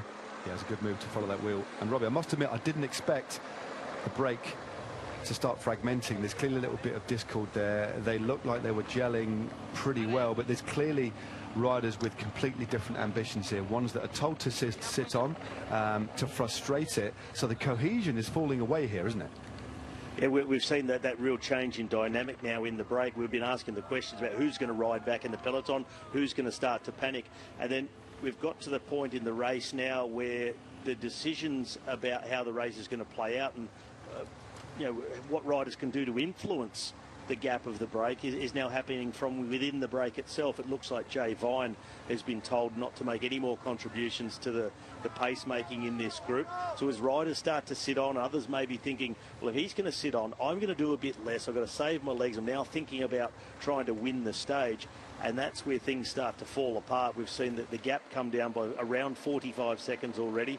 But I like the aggression, the positivity shown by Ben O'Connor to say, well, I know what's happening. Jay Vine looked like he was telling him, I'm not going to ride anymore. So O'Connor's gone straight up the road with Limbrazer, good companion. 60k to go. This is the finale. This is it beginning now. And if you're in this break, you don't want to miss the boat and then have anchors in your wheel like Jay Vine. Maybe even Pelayo Sanchez told to do a little bit less because Enric Mas doesn't want to see O'Connor go too far up the road. So it's playing out in really interesting ways now. Yeah, just looking at the points there that were scored at the intermediate sprint. Those points, of course, count towards the green jersey competition. O'Connor Rodriguez that scoring those points, but not causing any dent at all on the lead of Wout van Aert. In fact, Wout van Aert will be more than happy at the composition of this group in terms of riders that pose no threat. So his lead, should I say, remains intact. And meanwhile, our two out in front are opening up a bit of a gap. It's quite interesting. You look at Ben O'Connor's season and his presence in the documentary that you can't ignore, the Netflix documentary, the controversy around him in the team there. But he's actually still had a pretty solid season. He's had 2 wins on the road, 4th in the Giro, indicating that his form was good in San Sebastian, just outside the top 10. He's actually riding really well, isn't he? Yeah, he is riding very well. And actually, I found it in the beginning a strange move that he went into the breakaway, because he was still very close on GC, but then all of a sudden when the gap started growing, I started to find it a genius decision to go into the breakaway. But I don't know if this is the right play to already go so early with 60k to go. Yeah, just with 2 riders. I think it would have been better just to stay in this group, try to let them work together for a little longer, and then try to go on a different moment. I don't know how you think about it, Robbie. Well, that's exactly the problem. There became a lot of negativity in the group. Riders started to sit on, no contributions anymore, and they started suddenly losing a lot of time to the chasing peloton. You need to make that snap decision, say, I need to keep this pace up. I don't want to just give away a minute and a half to the peloton, because then basically, if it came back to 3 minutes, I would say they're caught, it's race over, Yeah. the break will not survive. So I think his hand was forced by what was happening in the breakaway with other riders told not to make any more contributions. And you know, this is the tactics of the team directors in the cars playing out with using their riders tactically now, both in the peloton and up in the break. You can really sense the frustration, especially amongst the team, or one of the teams of two riders, of course, with O'Connor up the road. He's got Berthet behind, but Equipo Kern Farmer are trying to get this group working together. But again, it's not the way to do it. If you constantly attack, Robbie, it really does break the rhythm. And importantly, if you attack a group immediately, what you're saying to the other group is that I want to beat, I don't want to work with you anymore. And so that the relationship that they did have, that important cohesion to keep that momentum, is lost, and it's advantage peloton again. So the gaps have gone out to the peloton, but 35 seconds now for O'Connor and Limrez. And this is looking more and more intelligent a move, I think. They're clearly, there's times, isn't there, where you sense this break isn't working, and you just take the initiative, and sometimes you've got to do it, even though there's still a long way to go. Yeah, well, what you also get now in this situation with these two riders off the front, the riders in the break who stopped working, who are sort of responsible for the breakup of the cohesion, a Jay Vine, Florian Lipovic, others in that group will start to look at them and say, well, you sort of caused this, you fix it. And then we're going to start to see riders try and jump across one-out attacks, and I think the break is going to start to fall apart. It'd be good for Ben O'Connor and Kees Leemreize if someone's strong enough to go across to them and then work with them, sort of bolster their numbers. But everybody now, after what's been an incredibly aggressive stage, we're 125, 126 kilometres into it at full gas racing. Riders are starting to suffer. This is about as much as they've got. No, I think it's a really good move by O'Connor. Yeah, it really is. It's that racecraft that is so important. That ability to that prescience to think about, okay, what's going to unfold, sensing that the cohesion is maybe falling away, looking at riders who are sat on, as Lipovic now moves around the outside. Remember, he is the best placed rider in this group, trying to go across the gap. Very, very talented climber indeed. Christian Rodriguez, who started off the day as the third best placed rider in this group. He sits out at 1:58. So very tight between Rodriguez, Lipovic and O'Connor, and it's O'Connor that's taken the advantage. Best part of a minute now to our two leaders. Exactly, and this is the thing. Lipovic was up there to represent the team, make sure they got someone there, because there were dangers with O'Connor and Rodriguez. If I was the team director of Red Bull Bora Hansgrohe, I would have been saying to Lipovic, you've got one job, and that's not let Ben O'Connor out of your sights. But that's exactly what's happened, and now the real danger man for them in this group has gone off up the road, 46 seconds ahead of them already, and that gap now extending to the peloton between O'Connor, Leemreize and the peloton, now back out to 4:45. Yeah, so after that initial gap started to come down, that activity, although quite often that stop-start staccato style of racing, the net result can be you move slower than the chase behind. In fact, they've actually moved a little bit clearer at 4:47. Not too long, as you can see in the top left of your screen, and to the top of the next categorized climb. We then actually start to lose quite a bit of elevation. We drop off quickly, a short plateau, and then we're downhill, more flat, another short climb. The penultimate climb of the day comes at 25.5 k's to go, another descent. So we've actually got quite a lot of really fast terrain as well coming up, where it will be difficult for the peloton behind to make a lot of difference, Robbie. So breaking it up, you now got to look at, okay, where have we got to chase to make the most difference? And they're kind of running out of terrain to really make a significant difference to eat into this lead. Yeah, so there's no big flat sections, no valley roads for them to, use the power in numbers. Fresh riders come to the front. And there aren't going to be many fresh riders, as hard as this stage has been yet. Even if you've been in the peloton, it's not been an easy sit. I think now, as the news goes through, that we've got Ben O'Connor on the attack with Liam Reza. They've ridden away from the rest of the break. Gap going back out to 5. We're back in that situation where other teams in the peloton with GC contenders will start to consider their responsibilities, what they're going to need to do from now. And I reckon we're not far away from seeing other teams come up to the front of the peloton and start making a contribution of their own, because they'll be very wary of O'Connor off the front with just 57k to go with a 5-minute lead. Yeah, with about a third of that being downhill. I mean, the final, we do have a hilltop finish, so remember, it is another one of 9 mountaintop finishes in the Vuelta. It's absolutely insane. I was just saying before we came on the breakaway show, I was just doing a little bit of research the other day, and there are 60,000 metres of elevation gain in this race. And we know how hilly the Tour was. That only had 52,000, and the Giro, I think, was 46,000 metres of elevation. So this, by a long chalk, is the hilliest of the Grand Tours. Generally it is, but that, I think, gives you a sense of perspective. Even these intermediate stages are very, very difficult, energy intensive. And as we continue to look at this gap, it's going up all the time. So 1,500 metres to the top of this climb. But I tell you what, Ben O'Connor and Gijs Leemreize are forming a pretty potent duo here, and both riding pretty well. There's a lovely fluidity to both of these riders' pedalling styles. They're both tall, quite elegant looking riders, aren't they? And at the moment, they are riding very, very effectively together. Yeah, Gijs Leemreize is a very good climber.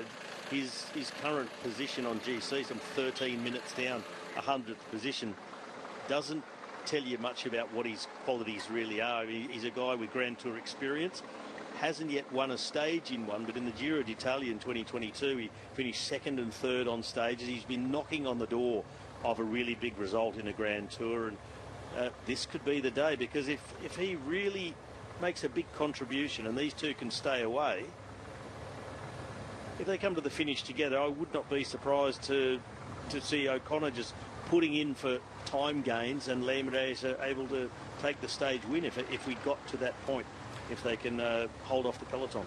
It's Peleo Sanchez now who's clipped off. Of course, he took that magnificent win, didn't he, Peleo Sanchez, in the Giro d'Italia on the Storato stage, out sprinting none other than Julien Alaphilippe, a very, very pugnacious, gifted rider. Chris Harper now on the front for Jaco Alula as the gap continues to go out over 5 minutes back to the peloton. And yeah, you're quite right. The interesting balance and the interesting coming together of O'Connor and Gijs Leemreize is quite clear. O'Connor, legitimately, realistically, if he maintains a lead of around 3 minutes, could move into the red jersey of this race, and importantly stand him in very good stead as we get deeper and deeper into the Vuelta. But Gijs Leemreize, he's 13 minutes down, poses no threat on the general classification, but wants a stage win. And these are the conversations that we have, don't they? I mean, if Leemreize buries himself for O'Connor and he's guaranteed of a stage win, it's a perfect synergy, isn't it? They have a relationship, and I think that's why Leemreize is going to ride, that O'Connor won't sprint. So that is the beauty of this one, isn't it? They've both got a lot to gain. They do, but I think Leemreize, having looked at his position, 13 minutes down already, maybe not quite in as good a form in the mountains as Ben O'Connor. He'll cooperate with O'Connor, but I think he'll just be keeping a little bit in reserve, just aware that Ben O'Connor might well just ride him out of the wheel on the final climb to the finish. Well, that's the interesting one as well. You know, he's lost, maybe again pulled the pin on that climb the other day. O'Connor obviously riding for GC, but that's the thing. So Leemreize has got to think, okay, look, O'Connor is on paper a superior climber, so he might actually start backing off and just help him on the flat, help him on the descents a little bit, but it's O'Connor that's got to do all the heavy lifting, and Leemreize just sits tranquil on the wheel on the final climb, because the final climb of the day, I got slightly distracted, isn't the hardest at all in the Vuelta. It is a 3rd category climb to the Alto de las Abejas, 8.8 Ks at a rather modest average of 3.9%, although there are pitches of 10 because we have a descent halfway through. So it should be a climb one would imagine that the Leemreize would be able to stay with O'Connor, but already you can see the body language of Leemreize as O'Connor forces it over the top there. He's putting him on the rack a little bit here, isn't he? Yeah, he is. And so O'Connor actually needs to be careful here with how much he's hurting Case Lambertez, or he could find himself without a useful companion as he strikes out already for the finish. 55k to go. Another attack coming now from Christian Rodriguez from back in the breakaway, trying to offload the rest near the top. So you just, that's a maximal effort now from Rodriguez on the attack to see if he can just nip away from the rest, get onto the descent, and see if he can maybe lure someone else out to join him and make his way across, hopefully for him, to Ben O'Connor. But yeah, everybody I think is just really on the limit now on what's just been a brutal stage. Yep, fueling again on these sorts of stages. We're seeing more and more stages. We're seeing one of the two extreme stages where they go really easy, and then the stage where they go full gas. So making sure they're fueled up for a day like this, the energy expenditure and actually the amount of carbs, calories that riders are able to take on board, the science behind that has changed dramatically. They're taking 3 or 4 times the amount they were maybe 7 or 8 years ago to make sure they're fueling for efforts like this. 54 Ks to go now, and Ben O'Connor and Gijs Limbreze are out in front, representing AG Tour de Catalan and of course Team DSM, already stage winners in this Vuelta.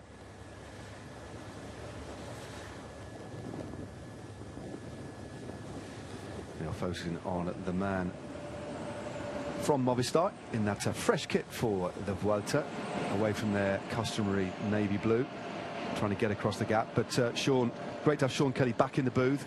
What's your assessment of this race so far? 5:32 back to the peloton, to an absolutely rampaging Ben O'Connor. Gijs Limbreze are more than capable of staying away too. What do you reckon to this one? It's been a great stage, hasn't it?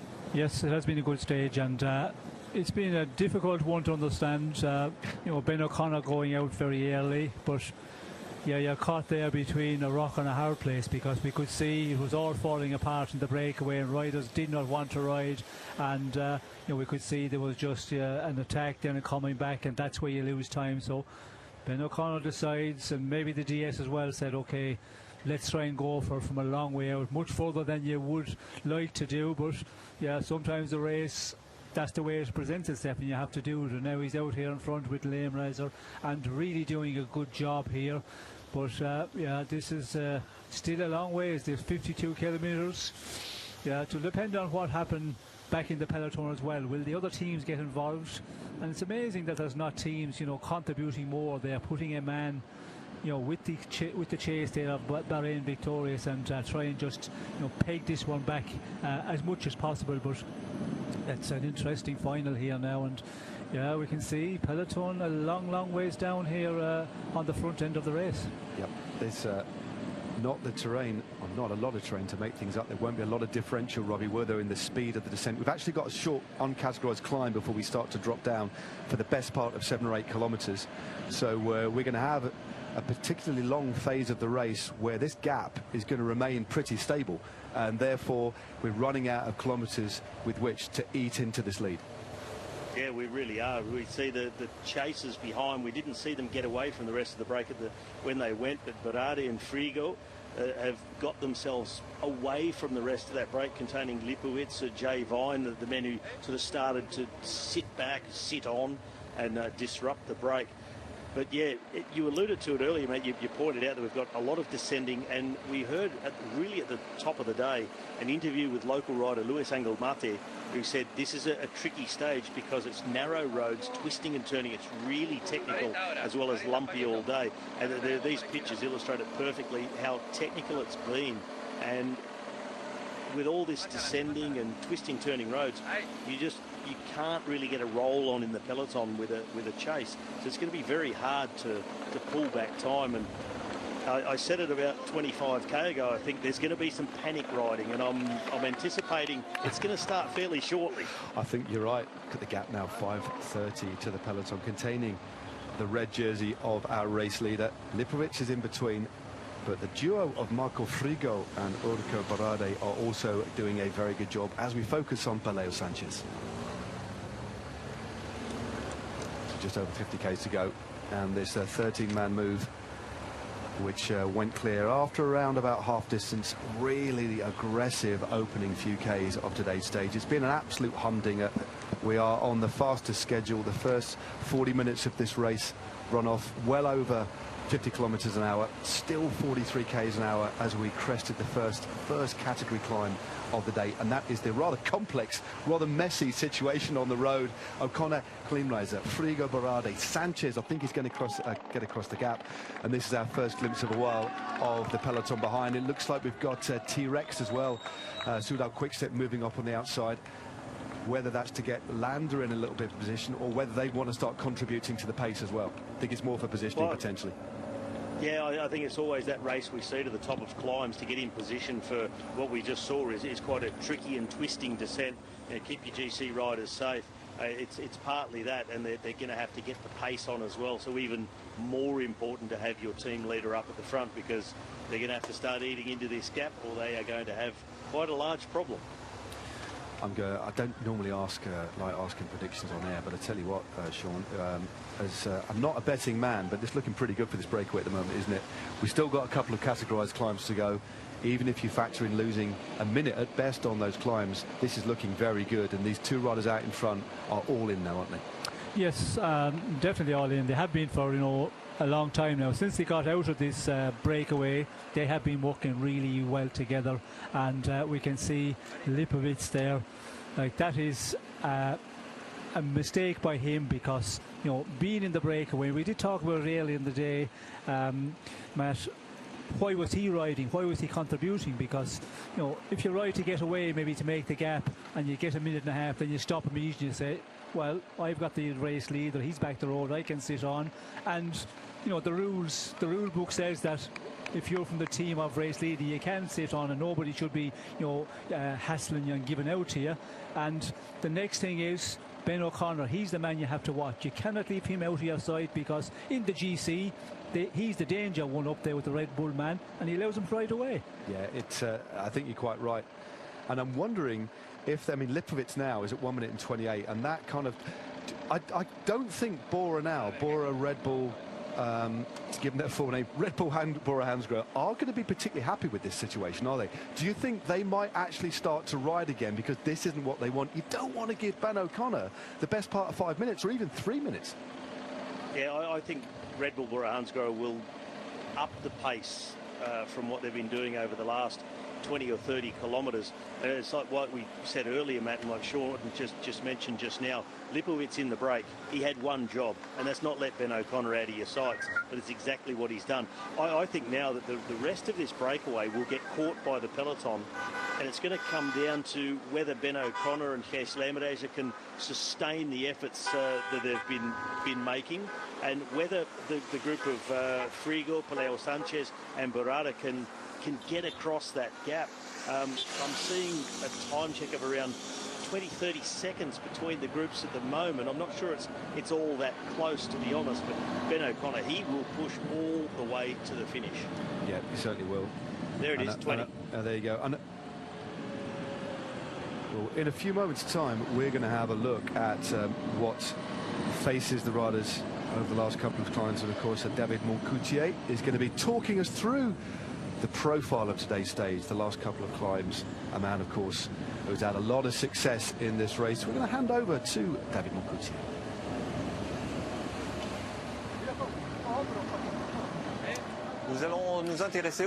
Right, okay, we're going to focus today on the final of today's stage. That promises to be a stage for the breakaway specialists, especially the last 30 k's. So here is the global map, but we're going to focus from here, from the Puerto Martinez climb, and there's going to be 35 k's from the finish line. So here we go, 25 k's from Puerto Martinez to the finish. But what's interesting from here is that there will be on very small roads. The Puerto Martinez is quite difficult, 3.5 k's long, 6.3% average gradient, but the descent will be very technical between kilometers 25 to 20 from the finish. And things could happen here on the descent. Now, I took a view of the Puerto Martinez. We'll see. It's a small road. There are no trees. It's not shaded. Maybe it's a little less warm. 34 degrees Celsius. It's not quite as hot as that today. But for me, there will be a first key moment of this stage. par les organisateurs 9 km à 3,9%, donc on se dit. The climb itself, 9 Ks, 3.9%. So you might think it's not a tough climb, but there's 5% here. Ici, on a 3 km. And then there's 3 kilometers here, which will be more like 2 Ks, and the last 2 Ks will be a little bit tougher. We're around 5% gradients. On l'a dit, c'est une montée qui fait 9 km. Now the climb is 9 Ks long. Au niveau de la route, now concerning the road, there's nothing tricky.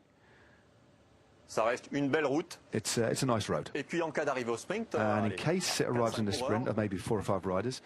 Now here we go. This is the final 200 meters from the finish line.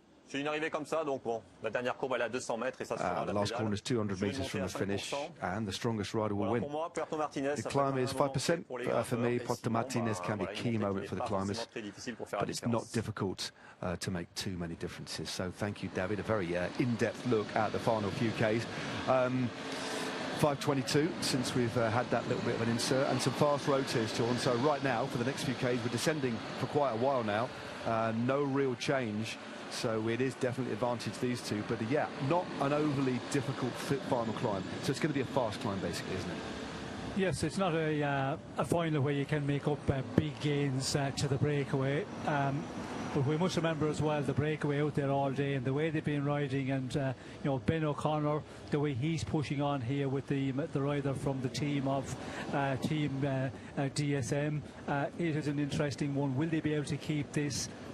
You would expect, because when we're having those gradients, you know, you can keep powering along here, and you know, they should be able to hold on to a lot of that advantage. And then we can see the 3 chasers, you know, behind. It really gets technical. We heard there from David Moncotti. It's the final 25 kilometers after the Puerto Martinez. The descent is very technical, but again, no real place where you can gain a lot of time, unless the peloton really gets organised and a number of teams started to chase. But you know, the terrain doesn't really present itself to pull back big time, so it looks like that, you know, there's going to be time gains here for the men in the breakaway, and notably the 2 men out in front. Yeah, it's a real interesting one here, and it's been a difficult one to read there today, the way they've been riding. I know the earlier part, it was very difficult to organise because there was breaks going away, groups coming back and other groups going attacking, so to see who was going away to control the situation was a very difficult one.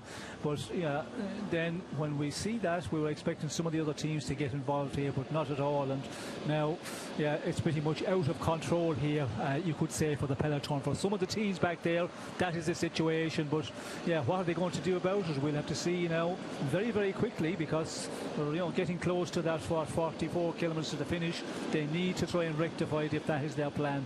Yeah, not too much, maybe just over an hour or so of racing. The 2 climbs we have to come, as David Moncoutier was illustrating just earlier on, aren't particularly hard. The hardest climbing of the day is already behind us, so we are running out of tarmac. And not just running out of tarmac, actually running out of time spent on the road, Robbie, because they're 2 different things, aren't they? You can have a short climb, but very steep. You can bring back time easily, but on longer roads where it's hard to make a difference, you just cannot make up the difference, especially given the strength and the determination of this group behind. Very, very interesting indeed.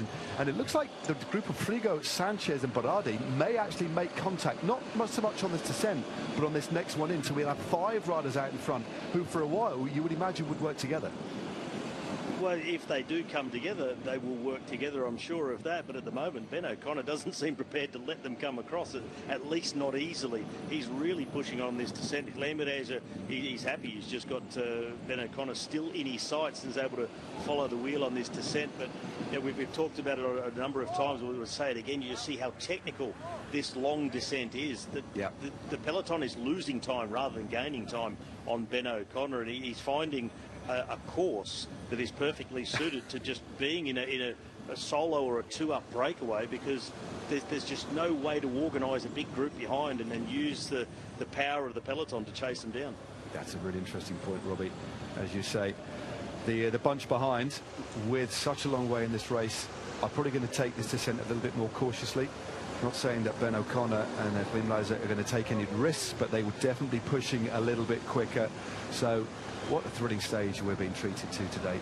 42.2 kilometres to go and counting, as Ben O'Connor, the Australian, already with the 4th place in the Giro d'Italia this year. A solid season, on to pastures new, but has his focus on taking this red jersey today. 41.9 Ks as the Dutchman rolls through.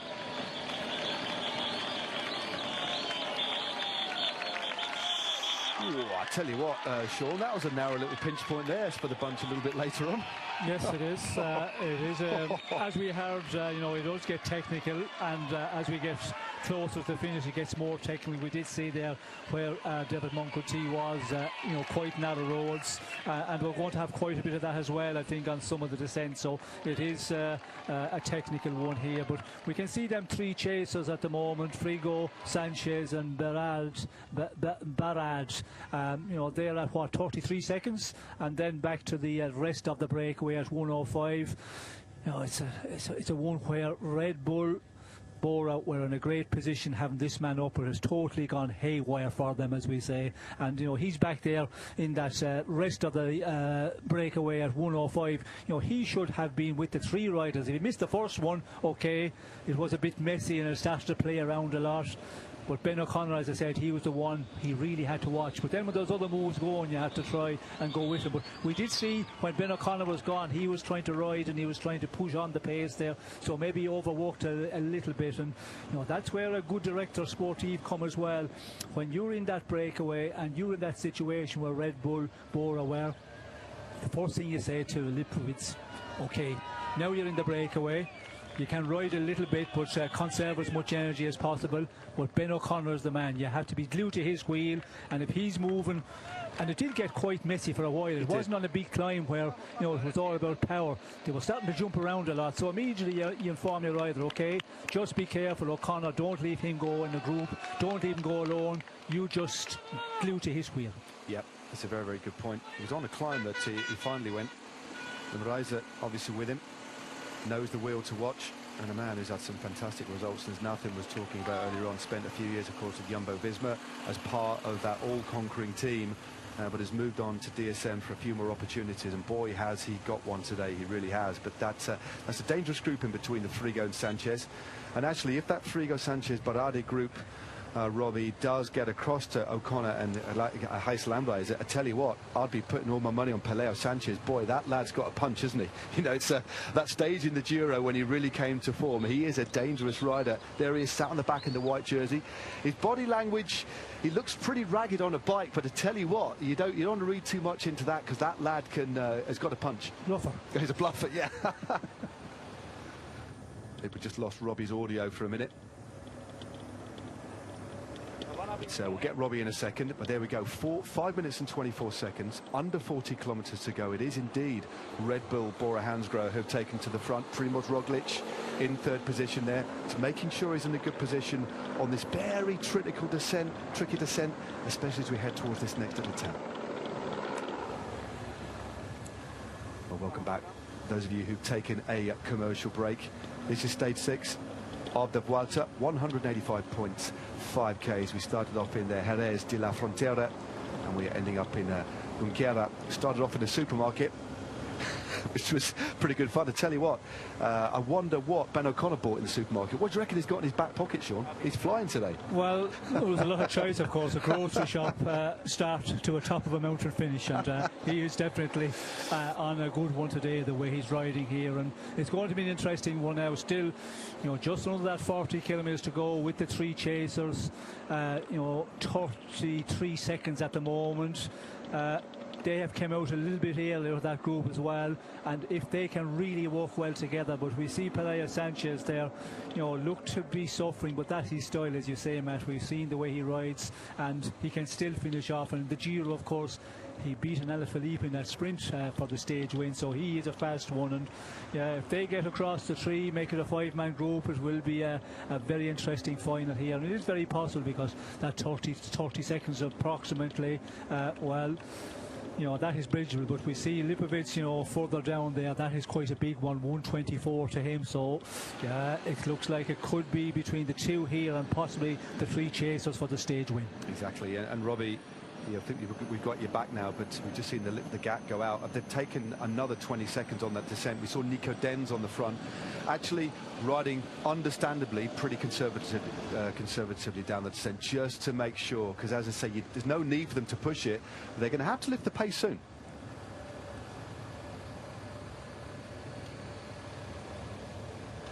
We, unfortunately, will work on the sound there for Robbie. But there is the situation on the road, 5:34. These are the chasers just in between at the moment. Marco Frigo, didn't talk too much about the young Italian. Had a runner-up spot on the stage of the Giro d'Italia last year. Riding, of course, for the Israel Premier Tech team. With him, Paleo Sanchez of Movistar and Oko Baradi as well. Good ride by the man from Equipo Kern Farmer. Sean, he sits at only 2 minutes and 7 seconds, so he's going to move up the general classification, and a man clearly who's riding well, only a couple of minutes behind on the GC as well.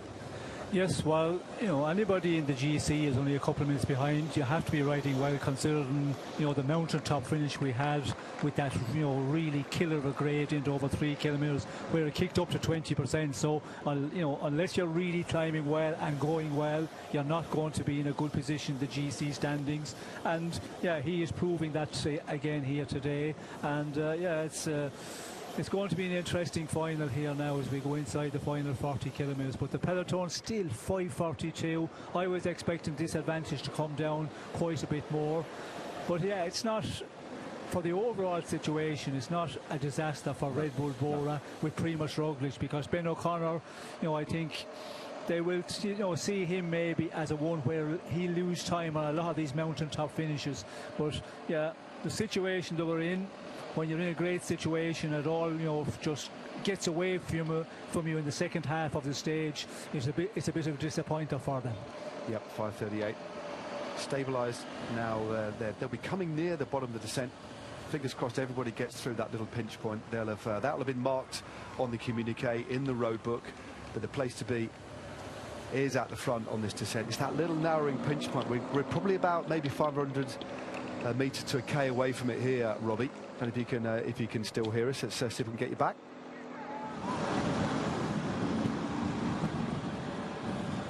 So we'll be working on the sound issues for Robbie, but this is the back of the peloton. And the last man in the group there, a teammate of the man out in front. And it is Nico Denz back on the front there. Dani Martinez sat there in second wheel, a Domestique Deluxe from Martinez. Primož Roglič looks pretty good. But this is where I think they will start bringing this gap down. Now they've got that technical section behind them. It's all about laying it on and trying to mitigate this lead now.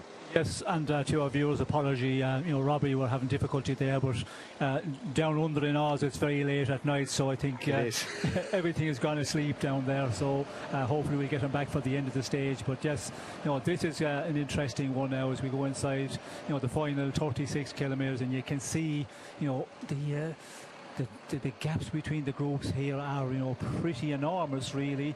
And when you look at the terrain, what's to be done, if we had a big climb, you know, 10 kilometres with 10 and 15% of a gradient, well, that's where, you know, the men in the peloton, they could get into action early and use some of their super domestiques and really push on the pace. But here on this sort of terrain, it's going to be a difficult one, because the guys out front, the two leaders and the chasers, they're all really going well, and over this sort of terrain you can understand and you can see why.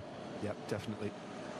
And the way that he's going also to have that sort of confidence to lead that group, you're going well. So it isn't particularly difficult at the back end of this race. It's still going to be hard. It's going to be a real tussle for ultimately this stage win as we continue to focus on the second group on the road. And sadly, we have an abandon. Frenchman Kenny Elissonde, a previous stage winner of the Vuelta a few years ago, has had to abandon. Not too sure exactly the reason why. We'll send the Frenchman all our very best. Big shame for the Cofidis team. But the race goes on. That is the very nature of Grand Tours. Generally a pretty high attrition rates. And the gap, I would estimate, at these sorts of speeds, Sean, between our leaders O'Connor and Hayes Lembleza to the peloton behind, best part 4 kilometres at this sort of speed, 3.5, 4 Ks, which is a long way, isn't it? Yes, it is a long way, and on this sort of terrain, as I mentioned, it is a long way, and a very steep gradient, of course. You know, it comes down much quicker, but the opportunities here to do that, you know, and not the perfect terrain to try and really ease into the advantage of the front end of the race. But we can see here, you know, 5:38 back to the peloton. We must remember that Ben O'Connor, he was 1:56 down, so almost 2 minutes. I know he took a time bonus a little bit in the intermediate sprint there, but you know, you take that 2 minutes off, so that's already, you know, 3:38, and they will probably lose quite a bit more back to the peloton when they really start going in the final run. So for the GC men, notably Primož Roglič and the other GC contenders, it's not going to be a huge advantage at the end of the day, but still Ben O'Connor, he is, you know, getting back into the race big time here, you know, from 2 minutes down. When you look at the riders in front of him, you know, he's going to move up the board a lot if this continues, this time we have at the moment advantage out to the breakaway. And this is a really interesting situation, I think. Well, this is Thibaut Gernelec from Arkea, a teammate of the man out in front, Christian Rodriguez, who is actually from Andalusia. Rodriguez, one of the reasons potentially for a little bit of extra motivation today. I've just looked at our screen with Rob McEwen. It's exploding with fireworks, potentially suggestive of the fact he's back in the mix. Robbie, are you there? No, he's not. He's not. Unfortunately, we still cannot hear Robbie. We will bring him back. I think I'll get some. Sean Kelly's got his toolkit out already, trying to fix the situation. But another change at the front here. UAE Team Emirates are now assisting with the pacemaking. That's a show of respect, I think it is, or the concern for Ben O'Connor out in the front, just assisting a little bit with the pacemaking to just narrow this gap slightly. Yes, well, we can see Mark Sora here on the front and starting to push on, and it was always a question, how long would we have to wait until we see some other teams involved, because this team, UAE, of course, with the stack of riders they have here to win this race, it's going to be an interesting one. And we need more manpower here, but we can see here they're starting to appear. That was quite interesting. Sorry, did you see that Patrick Gamper just shrugged his shoulders, said, "Why are you riding too hard?" It looks as if Red Bull Bora Hansgrohe are happy with this situation. That's really interesting, that little bit of interaction there. So the UAE clearly showing their hand here. Still the gap at 5 minutes and 36 seconds. It's looking very good at the moment for O'Connor and Gijs Alain-Blazer. Bit of a nightmare for a couple of riders from Arkea B&B Hotels. The second rider, Laurens Gijs, to have a puncture or some sort of mechanical as we head to the back of the race. This looks like it's the figure of Baroncini, Filippo Baroncini, the young Italian on the front. Really the only proper domestique as part of a stacked team for UAE Team Emirates, the young Italian, riding his first Vuelta. But meanwhile, up in front, the gap has really stabilised. 32 Ks to go, Sean. Probably only 45 minutes of racing now. It's all about, it's not so much about if they stay away or if that group gets across, it's how much time they will have at the finish now, isn't it? Yes, well, we have that Puerto Martinez, which tops out at 25 kilometres. It's only a third category climb, and it goes up for about 3.5 kilometres. Then we have, you know, the descent, a bit of flat between that onto the final climb of the day. So the terrain advantage to the guys out in front here, notably the two men leading the race and the three chasers. So it's going to be an interesting one.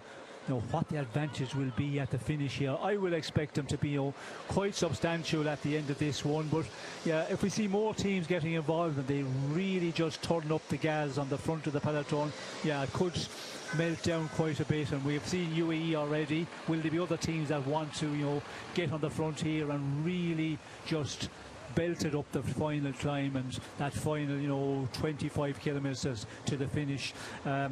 It will be a real interesting final here. But yeah, Ben O'Connor and the man leading here from DSM in a great position at the moment. Yes, indeed. O'Connor and Limreiser enjoying 51 seconds over the group containing Marco Frigo, Paleo Sanchez and Urko Barade.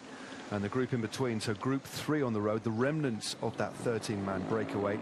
Jay Vine, Mari van Severen, Clement Berthet, a teammate of O'Connor who's up in front, Florian Lipovic, who was one of the riders with the most to gain, frustratingly stuck in the road, 1 3/4 minutes behind the two leaders now. And also there in the mix, Chris Harper of JQ Alula, Christian Rodriguez, the local man, and Pablo Castrillo, who will not do any pacemaking either because he has his teammate Barade in the mix. And then at 5 minutes and 34 seconds, we have the peloton currently being led by UAE Team Emirates in the form of Filippo Baroncini and Marc Soler. And as we look at Frigo, and clearly, despite the best efforts of this group chasing behind, it's 3v2. Clearly the riders who are going the best, clearly got the best legs at the moment, Sean. Limreiser and Ben O'Connor. And O'Connor, from what we've seen, every time we've had the camera on the front, it is O'Connor who's doing, unsurprisingly, most of the work on the front here. Yes, well, he is doing, you know, the power of work here, and maybe the other man is just Limreiser, you're holding off a bit. He knows he's with, you know, a very good climber, and with this climb to the finish, he probably wants to keep a little bit in reserve and try and go for the stage victory, because, you know, this is what he's out here for, to get the stage victory. Ben O'Connor, he has two objectives: try and get the stage victory, of course, but also try and win this and you know, move up in the general classification. That is going to be the important one here. And yeah, it's a real battle here for the moment, and they're winning the battle against the three chasers. They did come within 30 seconds, a little bit under it, but now it's growing out again. So it looks like that, yeah, they are the strongest. Is at about 50 seconds at the moment, hovering around that for quite a while. Well, there's the next climb, Puerto Martinez. The bottom of that climb starts in 1,700 meters. The top of the climb comes at 25.5 k's to go. We then got probably a 6 or 7 kilometers descent, some flat, and then we have that final climb to the line. But right now, this is a superb job being done by Ben O'Connor and Gijs Limreiser. Well, let's get a view from the man who knows what it's like to win the Vuelta, as does Sean Kelly, of course, sat beside me. But let's hear from Alberto Contador.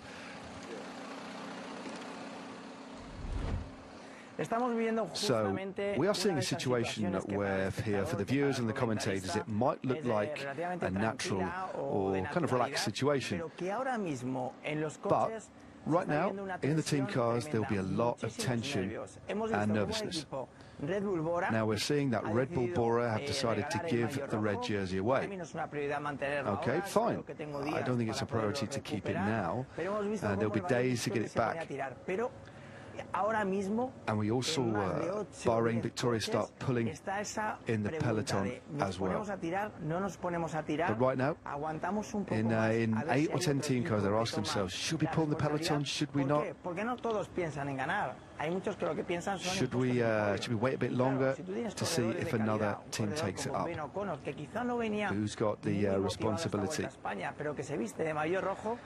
Now in the break it's Ben O'Connor. He perhaps didn't want to get this Vuelta looking too motivated, but if he puts the red jersey, suddenly it become a big problem for some riders to make it to the podium in Madrid. So relax, watching for us on the television, but a lot of stress and tension in the team cars. So he's right though, isn't it? It's been an exciting stage, but Sean, so complicated to actually work this one out. And clearly there's going to be some big beneficiaries, but some teams that have just got it wrong today as well. Yes, well, some teams have definitely got it wrong, and yeah, they're trying to rectify the situation. And yeah, if you start picking, you know, out the teams that did get it wrong, there's quite a few there. And we can see Red Bull, I don't think they were panicking too much with the situation out front. Of course, they had, you know, their next best man after Primož Roglič out there, so they were banking on him a bit to be able to control the situation. Unfortunately, that has, you know, gone a bit wrong for them, but still, it's not a disaster. But other riders in the GC standings, of course, who were, as Alberto said, the podium, the top 5 places. You know, Ben O'Connor is going to go into a position now where, you know, he is going to be in a real strong position to get an overall place at the end of this race if he continue on riding at the level he's at today. But there's a lot of days to come, and will he be able to continue doing that? That is the question. But it is a concern for a lot of the teams at this moment. And yeah, now he's riding, you know, full on here, because he knows the advantage they've got. Red jersey, stage victory, all of that is up for grabs. Yep. And he's certainly riding well here. O'Connor, from what we've seen, happy to do the pacemaking at the front, and clearly a little bit stronger on these climbs. You can just see the fight hasn't exactly gone out of the group behind. They just cannot match the pace the intensity that's been offered up by Ben O'Connor today. Frigo, Sanchez, Barade, Group 2, who are now on to the climb, are falling behind considerably. But interestingly, the gap to the peloton is stabilising, despite the best efforts of UAE Team Emirates, with Soler, with Baroncini. No real bother from Red Bull Bora Hansgrohe. There was a shrug of the shoulders. I think they're just happy to ride tempo rather than bring this back. It is the team of Decathlon AG2R that are going to be the squad that takes the most advantage. And actually, when you think about the way that Bora have written it, okay, Lipowitz didn't exactly, maybe should have followed that move if he could, but the fact that UAE have now come in and stepped up, it actually makes it a far better day for Bora now, doesn't it?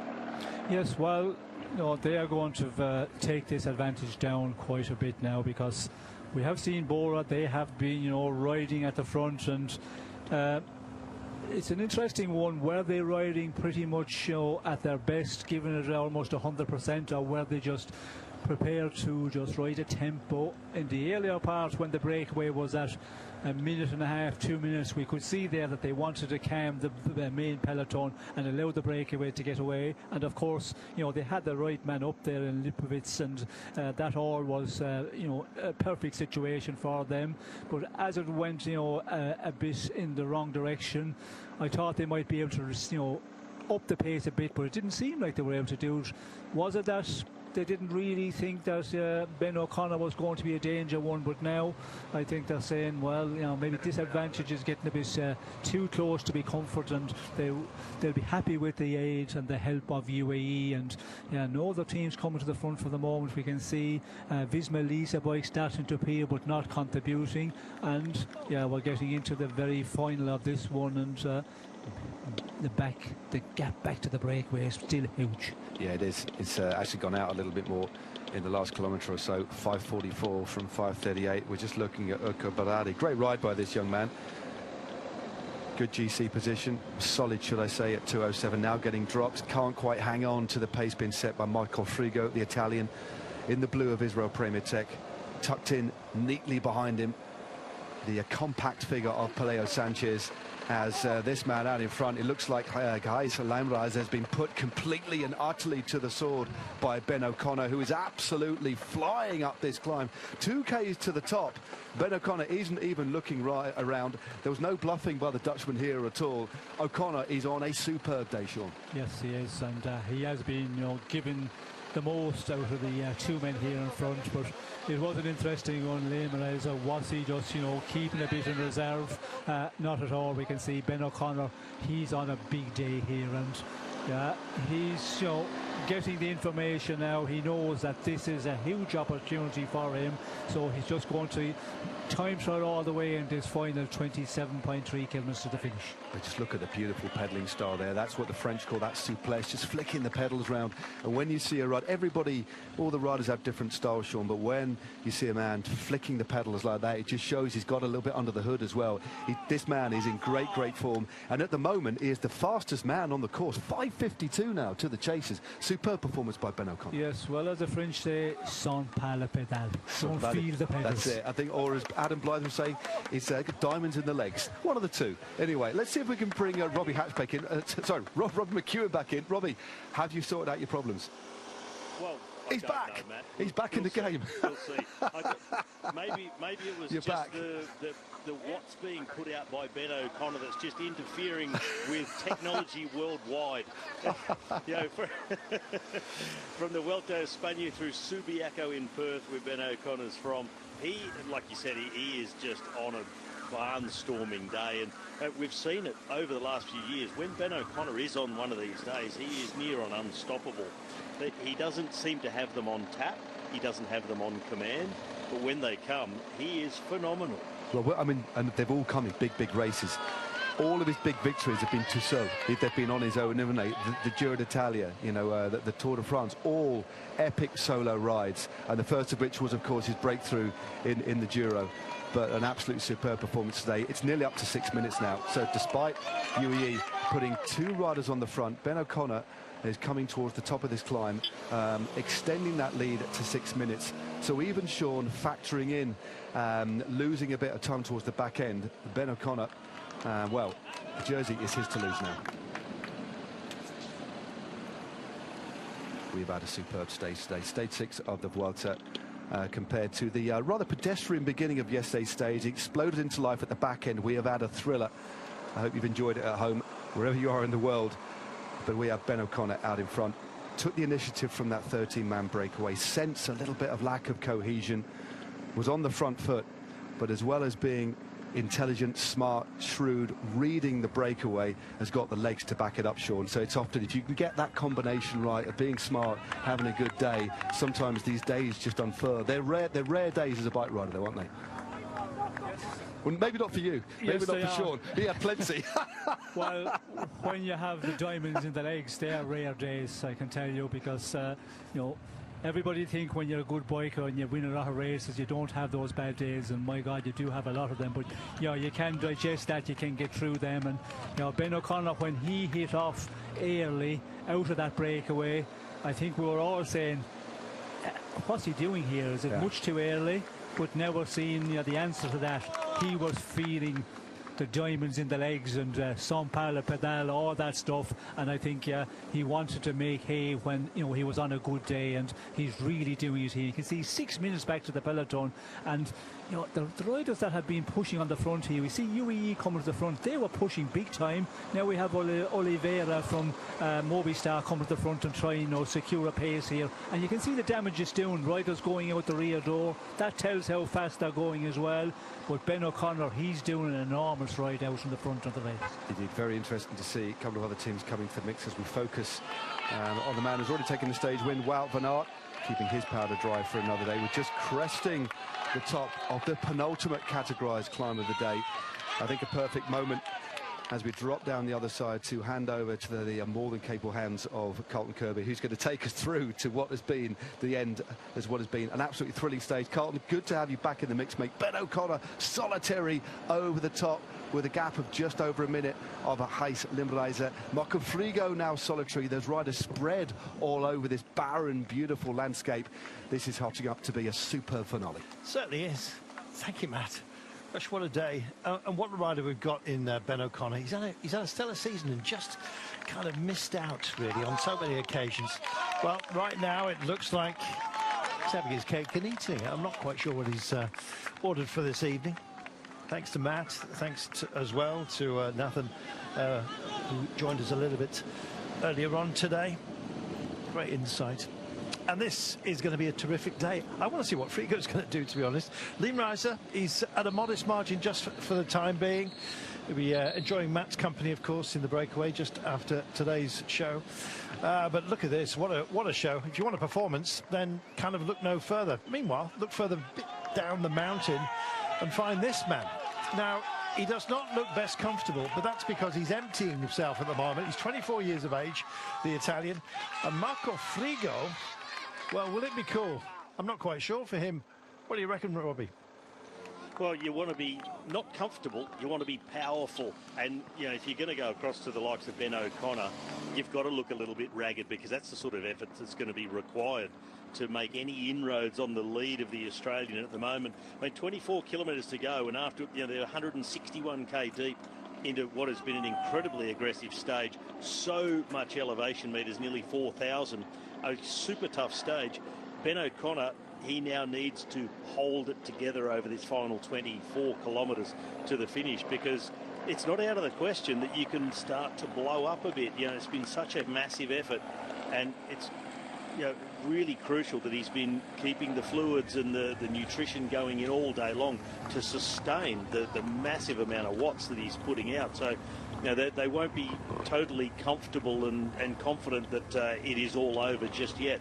I don't think the peloton will catch him unless he completely explodes. But a guy coming from out of the background like Frigo is, well, his hopes aren't over.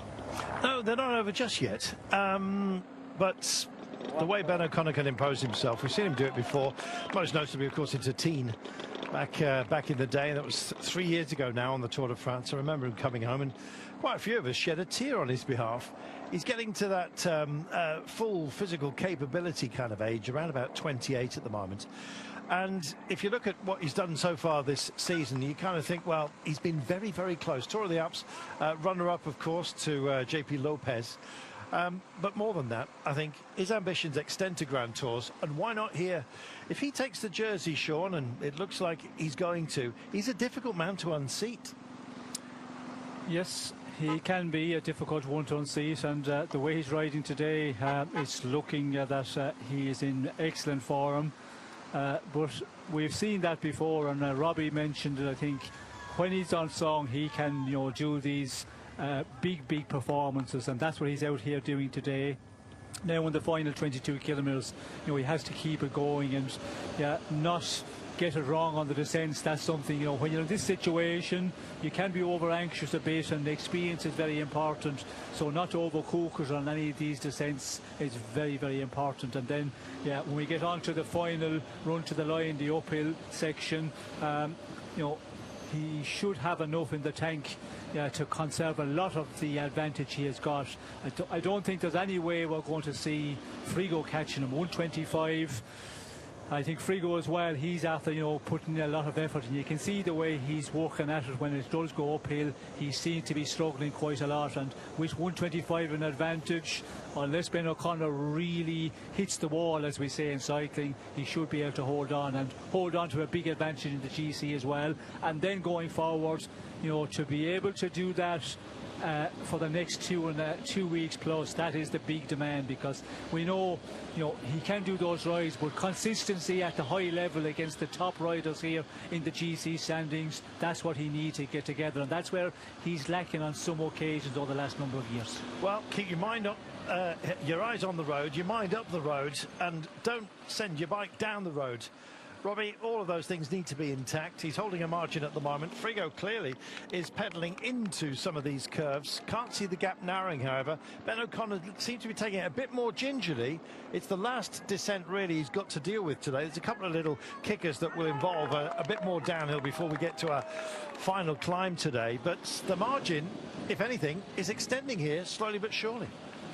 Yeah, the margin is extending over Frigo.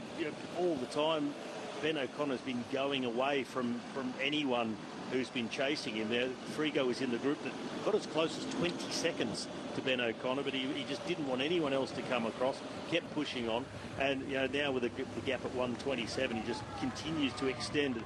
As we just all sort of said, he doesn't need to push it too hard on the descents, just nice and smooth, no massive risks, and just keep on pushing on all the flatter and uphill sections all the way through to the finish. Just 20k to go. Jake Vine reabsorbed after a day out front by the peloton. Just listen to that roar as we come through here in Casa Bonella. Gosh, I feel like going there myself, to be honest, with that kind of reception. Amazing. Frigo has found a couple of seconds out there, 3, possibly 4 on the descent. There are others now just starting to think about closing this gap. Other teams have indeed joined in that regard. It's not just a case, if you're just joining us, of Red Bull Bora Hansgrohe here, just moderating the gap out there. There are other teams that are starting to think, Ben O'Connor, that could be us. Well, maybe he's taken their chance and others have missed them, Sean. This is a great ride. Yes, it is, and it's continuing. 6 minutes and 13. He's really holding off the peloton very well, and his breakaway companions that tried to bridge across, notably Frigo, got quite close, but he made the effort, and I think he's suffering because of that. He tried to get across quickly, and that's what you've got to do. But Ben O'Connor had other ideas, just kept that big power on, and Liam Riser, we did see, just not able to follow Ben O'Connor here, and now we can see Frigo at 124 as we go into the final 20 kilometres to go here. And the interesting one is we have seen many teams come... Oops, how unkind was that? He'd been really pedalling into every single one of these curves. I don't know whether he grounded a pedal there, which kicked him off. No. But he's been taking, he's been really taking those curves as quickly as he possibly could. We'll get another look at it here, Robbie. Oh, Yeah, a little bump he came in, there. a few little bumps, but as he turned in, the front wheel just left him. There it goes. And we saw how gingerly Ben O'Connor came in. So he's seen this corner. You see that sort of shine to the road. Yeah. What that shows me about Ben O'Connor, the concentration levels are still really high. That means he's relatively fresh for the efforts he's putting in. And Frigo, maybe that element of fatigue, concentration, but also just pushing everywhere he possibly can to try and take seconds back, and it's cost him. It has cost him, and I think that's possibly cost him the possibility of bridging this. Ben O'Connor now with 18.4 kilometres to go. There's nothing to suggest, Sean, that he won't carry this.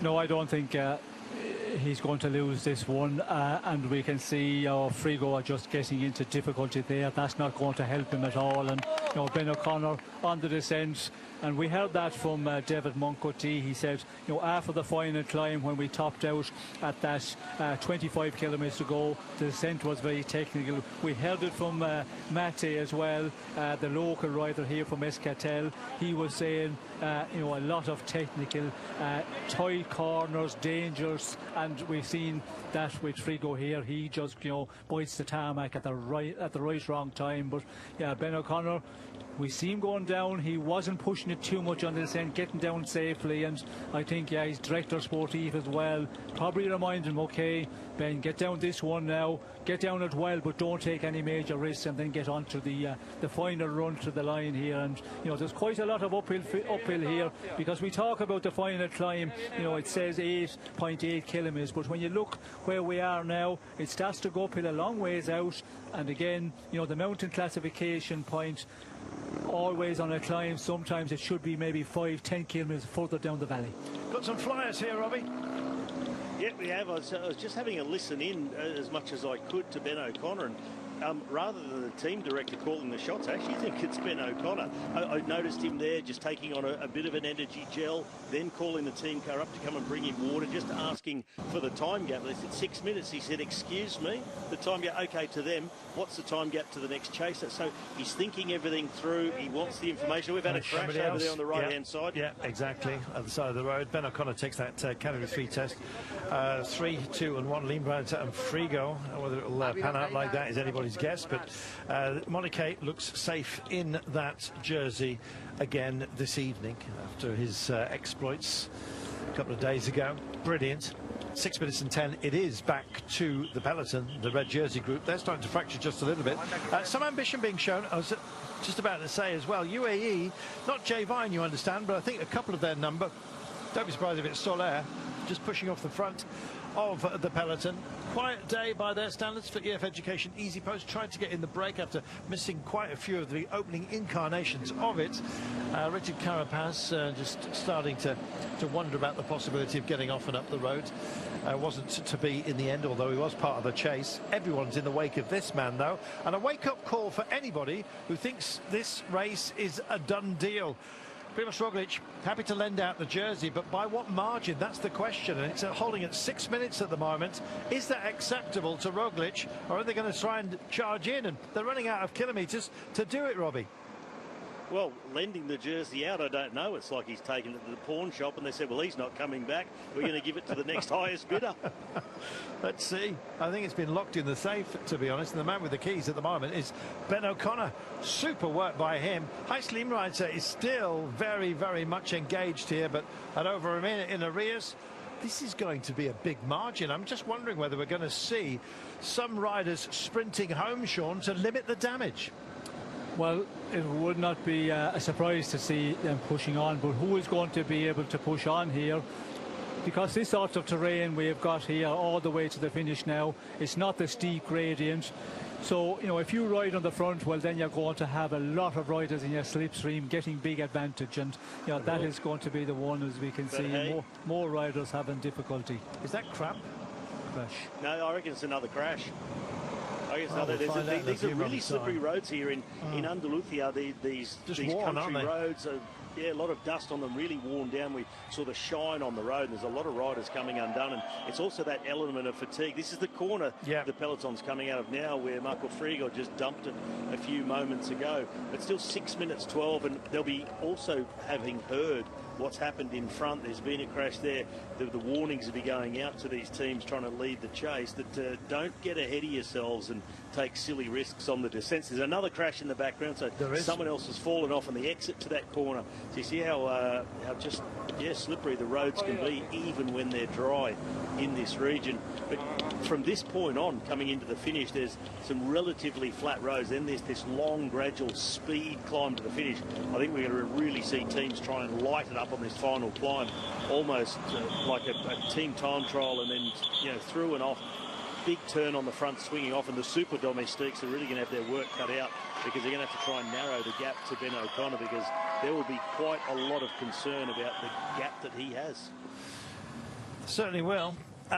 They do play football here, as you can see. That very much looks like a fake turf to me, and you wouldn't be surprised about that. Real scorched landscape. A lot of olives grown in this part of the world.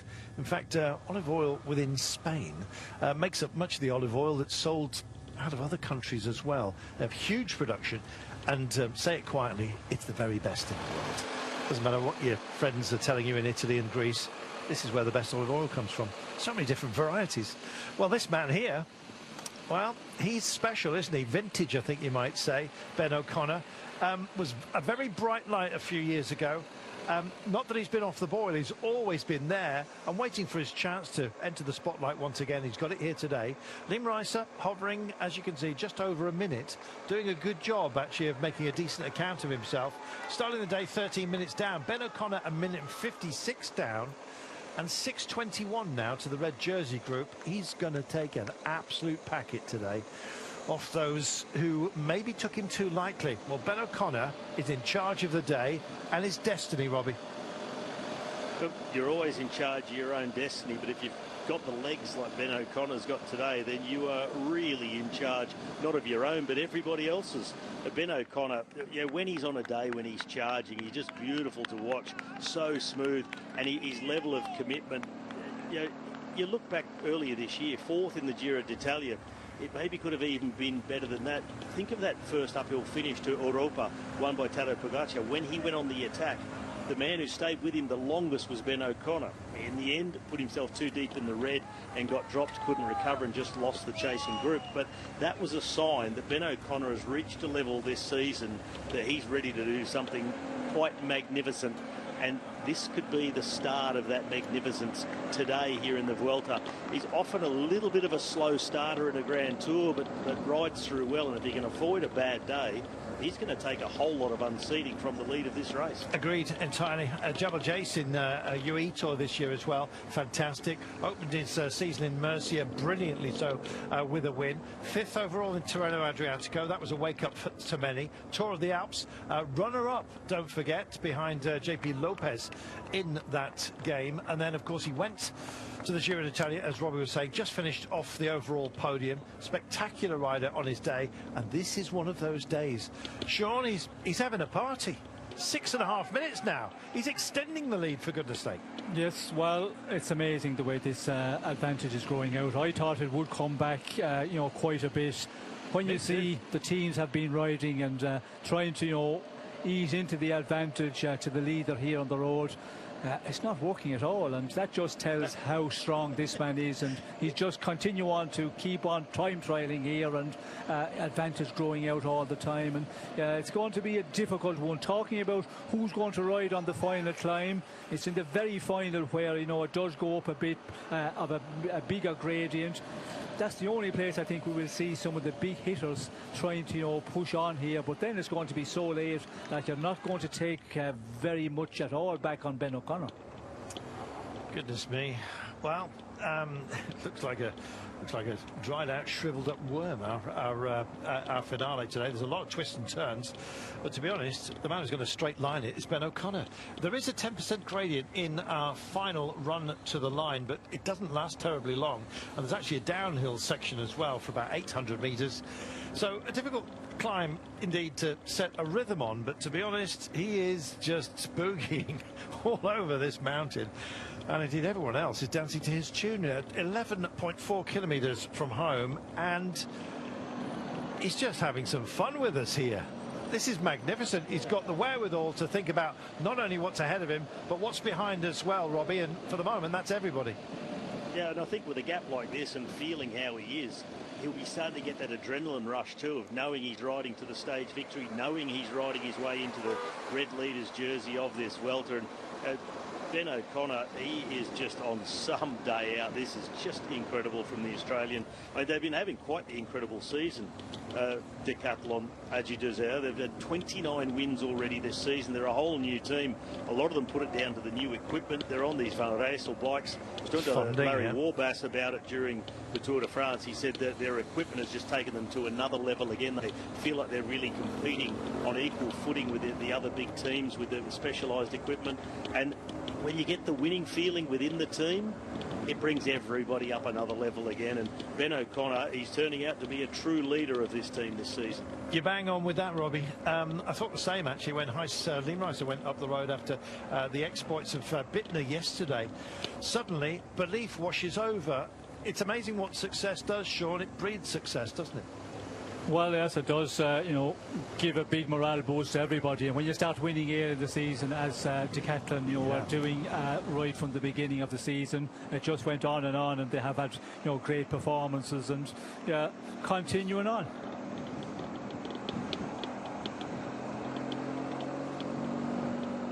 Foot of the climb is approaching for Ben O'Connor. It's nothing for him to worry about, I wouldn't have thought, for the first 3 kilometres. Little kicker of 10, downhill of 3.6% as a negative, and then it kicks on all the way to the line. On the bottom of that little downhill section within the climb, there's a little bounce, goes over a little pinch point.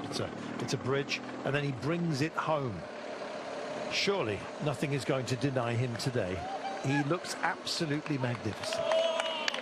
He does, and you know, he's it looks very likely now. I don't want to jinx it on him. I've done that before by saying things, but I'm going to go with it now. Ben O'Connor is on his way to completing the Grand Tour trilogy of stage wins. He's won at the Tour de France and at the Giro d'Italia. If he gets it done today in this Vuelta, it will be the 111th rider in history to complete that feat. And on top of that, he'd put himself on a Grand Tour leaders jersey as well, a nice red one. Well, they call it the swelter, or they did in the opening week here, but the man who's gotten hot today as the temperature's cool is Ben O'Connor. He likes it. We love watching him as well. Elio Sanchez momentarily indicated for you, but here is Movistar now leading the chase, and this could be about crumbs on the table, Sean. If Ben O'Connor's going to take the lead of this race, the team's asking themselves what's going to be left at the party. Yes, well, it is going to be a one where they're going to have to look at it at the end of the day and see what the situation is, because he's going to, you know, take a big lead. And remember last year, of course, Seb Kuss in a breakaway and, you know, taking a big advantage and then, you know, holding on there and winning the race outright. And he was in a different team, of course. He was with the riders who were challenged to win, so it's a bit of a different situation. But he is going to be in a big commanding position to try and win this race, possibly, or to get a good place in the general classification at the end of podium place. And yeah, there'll be a lot of happy people here. You know, Decathlon, I think he's moving, if I'm right, so the team he's going to next year, is he? Checo Alula. Checo, yes. So they'll be happy, because seeing this performance from him, they'll be the team he's present with, the team he's going to next year, they'll be saying, well, we've got a good boy. Yeah, well, if you're coming in to replace Simon Yates, you want to be coming in with a pretty good palmarès and you know, some good results backing up your big move. And this is exactly what you need to, you know, if you're going to go to a new team, you come off the back of a ride like this and you are welcomed with open arms. Ben O'Connor up front, Frigo at 2 minutes and 15 after his tumble, and they're starting to absorb those who indeed have been up the road today. That was Vergalito, who's just been absorbed as Movistar start to push on here. A team, of course, along with Euskadi that very much want to thrive in this race. Enric Mas is part of their number, of course, and he's probably thinking, I'm going to be further down the order at the end of the day. Well, indeed, quite a few are. Everyone who's sat at the beginning of the day at a narrower margin than 1 minute and 56 for Ben O'Connor. His time trial wasn't outstanding. He was down there in the 56th place, I think it was, earlier on. 58th, I'm just correcting myself. So he's got a task when he gets to Madrid. How much of a cushion does he want? don't know. At the moment, he's plumping it, and he'll be able to sit on this for a few days anyway. This won't be the last we see of Ben O'Connor in terms of this kind of effort either.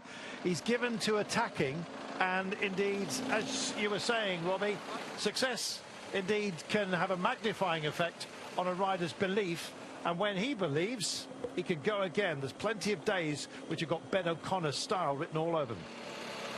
Yeah, well, Ben O'Connor, he is just such an attacking rider, and sometimes I've felt that when he's riding for GC and you're trying to follow the favourites, it's not what he'd rather be doing. Yep. He loves to be on the attack and ride aggressively, use his head, his instinct, read the race and just go out there and grab it. And that's what he's done today, and this is just such an excellent performance from the Australian.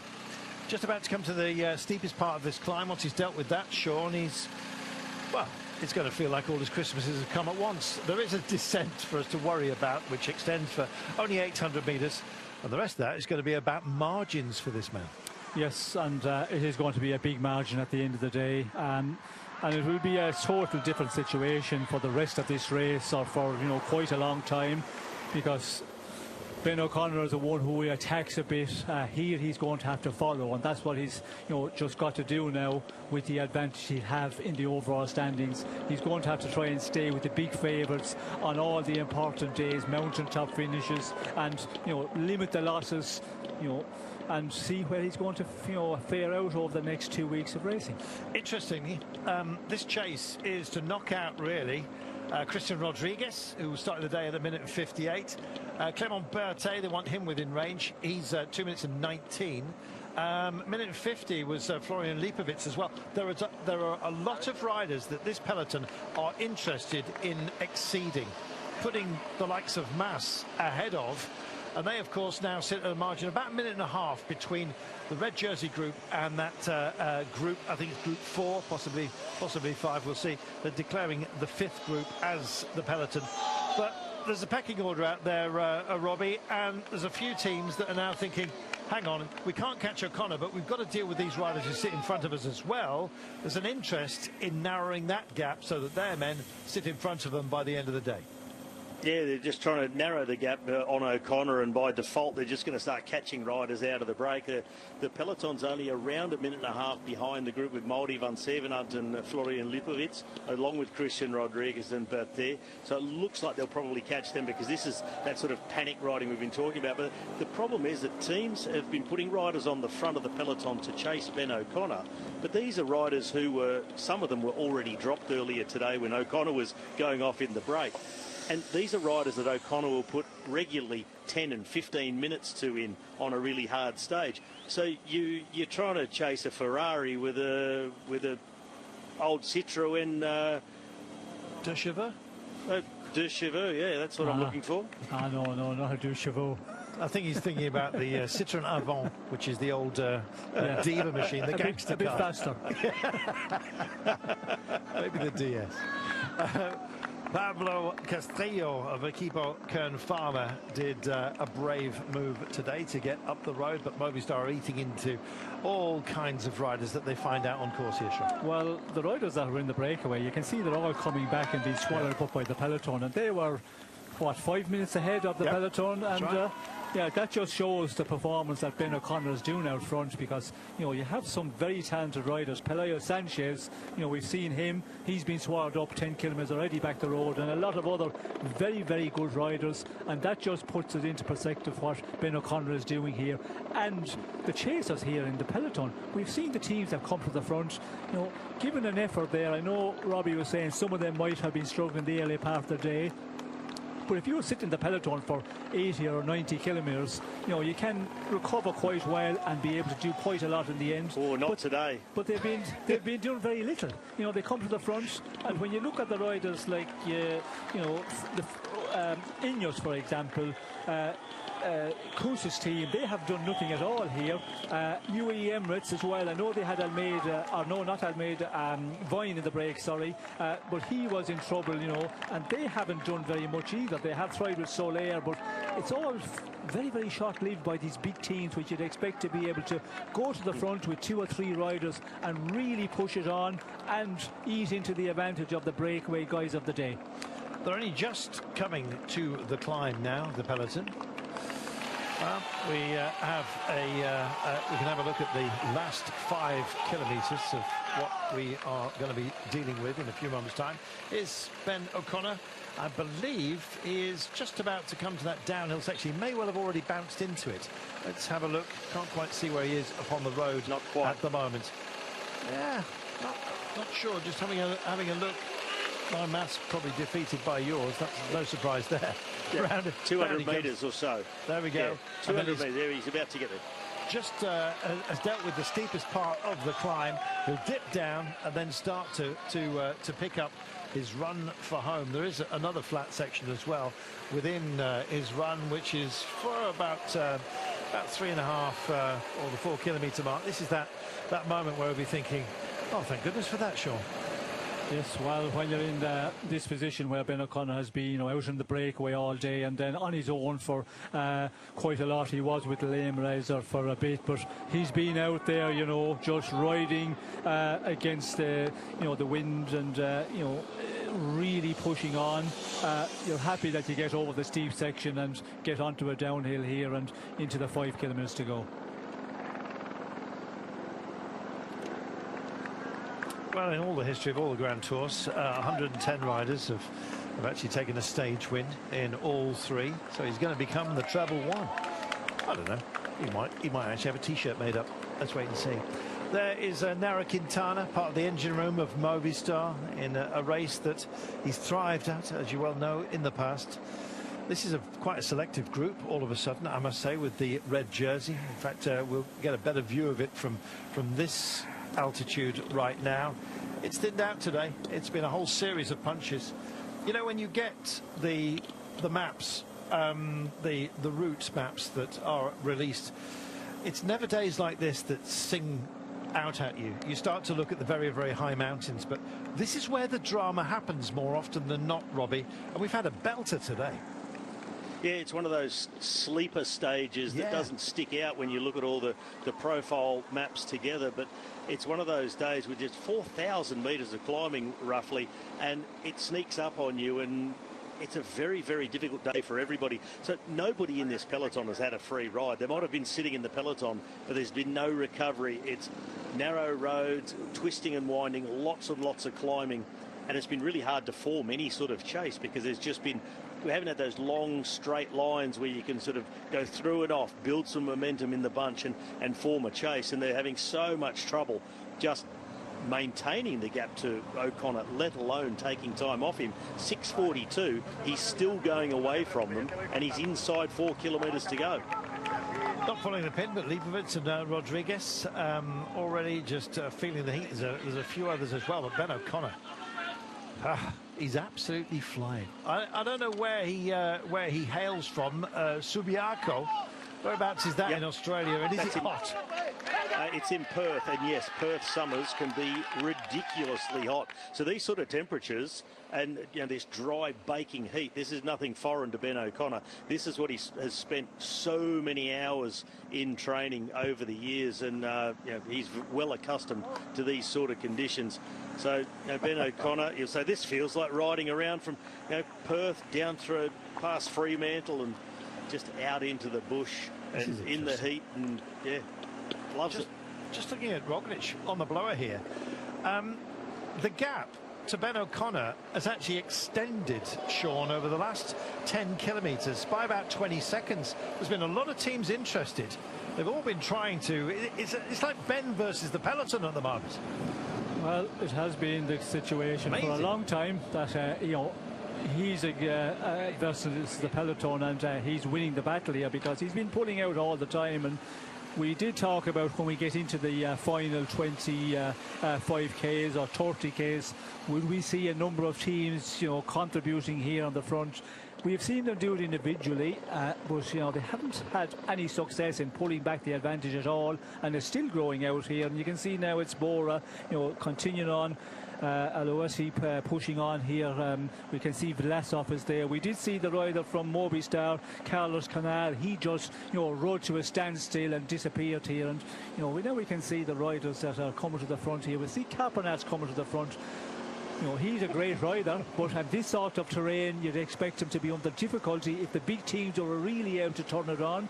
But they all seem to be struggling today, and Ben O'Connor, in the meantime, is growing out his advantage all the time. Well, he's dialed in his Perth brain here. Absolutely stunning. And in fact, 6 minutes and 48. You see as well that Mass is now off the virtual podium, and by a margin. And this man is just helping himself, Robbie. Yeah, I expected a lot more from the peloton on this final climb, that they'd finally get onto the terrain where they can make some inroads on the time gap of Ben O'Connor, but it's been the opposite. He's just edging his way further and further in front. Red Bull Bora Hansgrohe, they're there with numbers, but they're not really laying it down. They're prepared to just ride with the rest of the favourites to the top by the looks of things, and everybody else pretty much looks to be on their hands and knees. They just don't have much more in them. Just looking at Campenaerts, he's had a good old look at the visage of those around him. You know, what's wrong? Yeah, exactly. Are you guys all right? Because I feel better than you look. He's doing one of them, sure. Yes, well, it looks like that. He's looking, and he's on the front here. He's down the drops on a pretty heavy gear, and he's just pounding up, and he's looking across at the riders that should be really, you know, lining out the peloton and blowing apart here, but they're not doing it. And I think he's asked the question, what's happening here? I think he's thinking, you know what, I'm in the break tomorrow. I could just hear him saying it. I could just hear in my own head here that accent, a very particular, unique accent of his. What is the matter with your motor? Really, really great day. But not for you. Right. Oh, 1,700 metres. We love him, by the way, Campenaerts. It's we may be teasing him, but it's with great affection. He's one of our favourites. 1,600 metres to go for this man, and every twist and turn. He's got the wind at his back, by the way. Not that there's much of it blowing today. Temperatures as well have eased down after the big highs. Campenaerts telling the crowd where to go as well here, Sean. He's very busy. Yes, it would be great to get a word with him at the finish, because it would be, you know, really great to hear what he would, you know, say here, and to ask him that question, what was the problem with the big teams? They didn't look to be, you know, really pushing it on or able to push it on. So hopefully we might get that. I'd love to hear from him. Always do. Meanwhile, this man bit between his teeth. 6 minutes and 50. Every single pedal stroke matters. You can lose a Grand Tour by a handful of seconds. We've seen it in the past, Robbie. He is making this chance count. Oh, absolutely. Nearly 7 minutes ahead. This is a guy that, make no mistake, they're not just giving this to Ben O'Connor and saying, well, we're not worried about him. I think the peloton has severely underestimated a number of things today. The severity of this stage, the heat, the ability of Ben O'Connor, the other riders within the break, and also each other within the peloton, and what they would all do to remedy a situation like this when it arose, because they just have not done anywhere near enough all day long. Yep, and you can see more are coming to the fore here. Tony Tuberis, Bahrain Victoria's team. Jack Haig's possibly a bit of jealousy from the Antipodeans, who knows?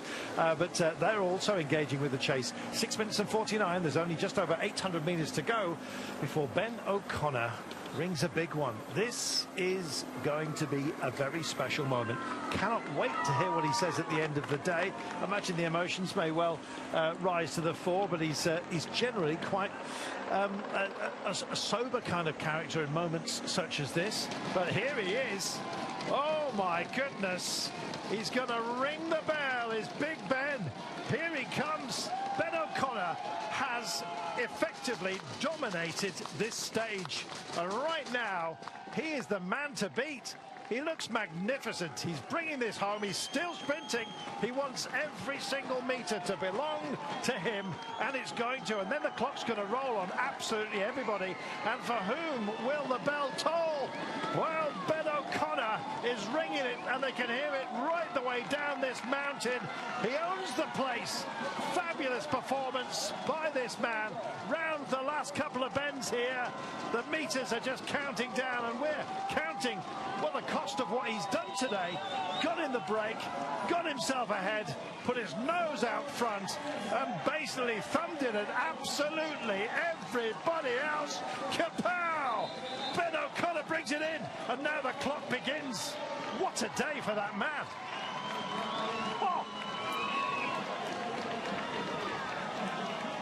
Amazing, Robbie. Oh, yes, O'Connor. What a ride from the Aussie. That is just one for the ages. This is a victory that could completely just set your career. People talk about Ben O'Connor, say, remember that time in the Vuelta? This was smashing.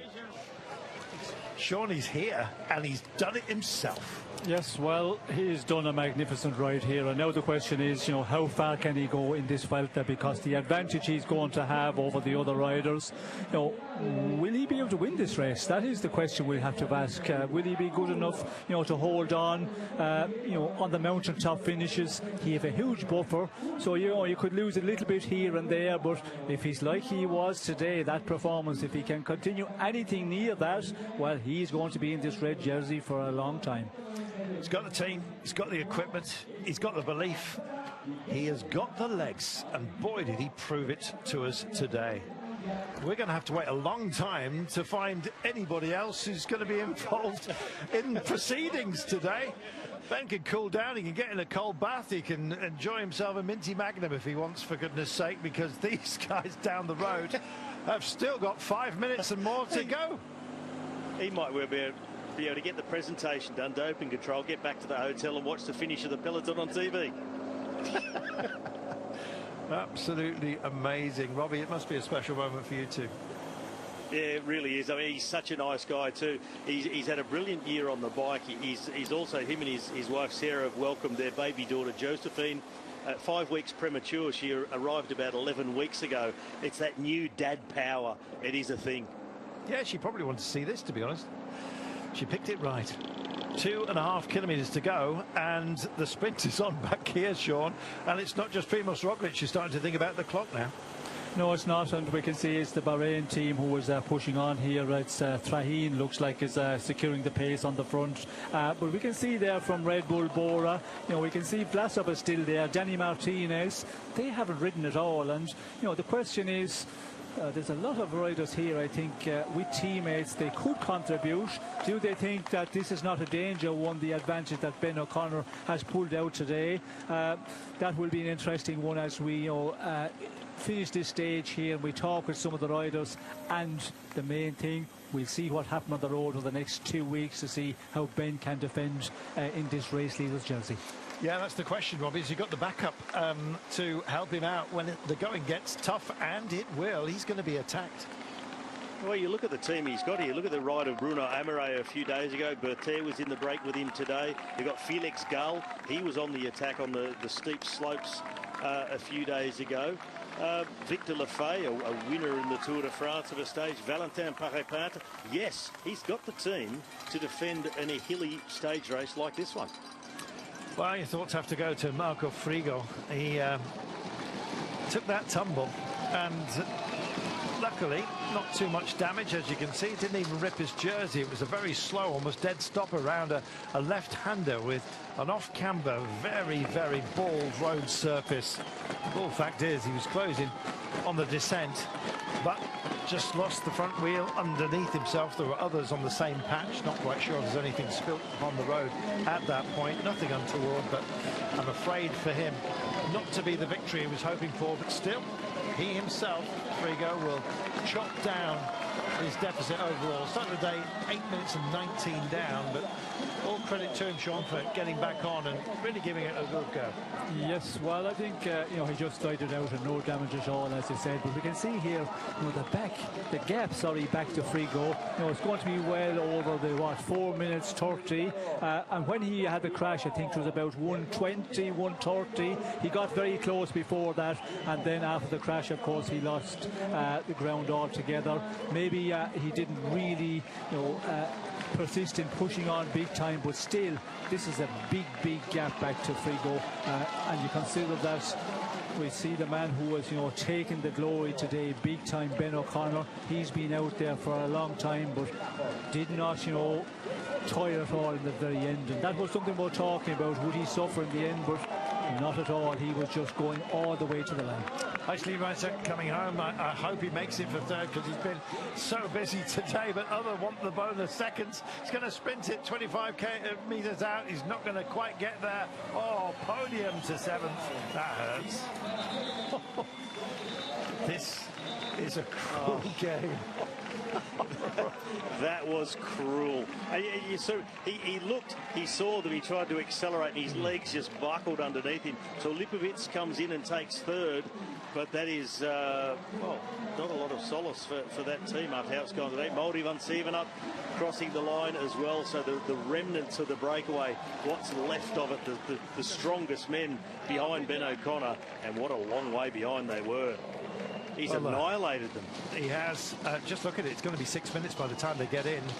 They've managed to find, 40 seconds out there. But goodness me, that's a handsome lead in this race for Ben O'Connor, who started 1:56 down. Now over the 6 minute mark, and everybody's up for a piece of this. Just to make sure that they get this home. Damage limitation, you might say, but the man that dropped the big one on everybody was Ben O'Connor. Just look at them. There's a sense of urgency that Ben O'Connor has established in the minds of everybody here, Sean. Look at it. Yes, well, we see a lot of riders are making the effort here, but yeah, they're not going to eat much into the advantage of Ben O'Connor, who's been over that finish line, quite a number of minutes ago. This is the interesting one, but we see Lipovic there.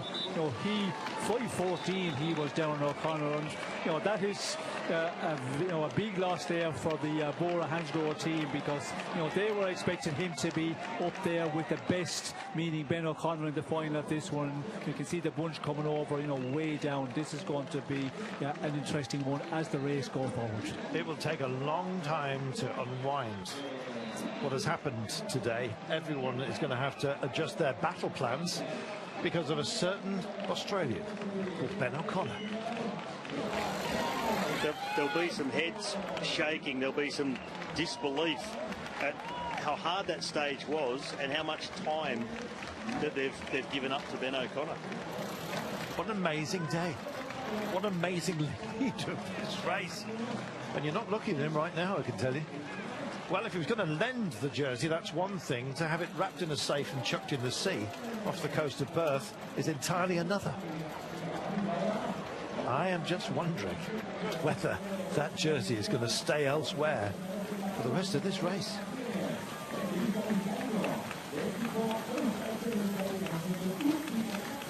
Robbie, your final thoughts? I know you're desperate to get to bed. Don't know you're going to sleep now.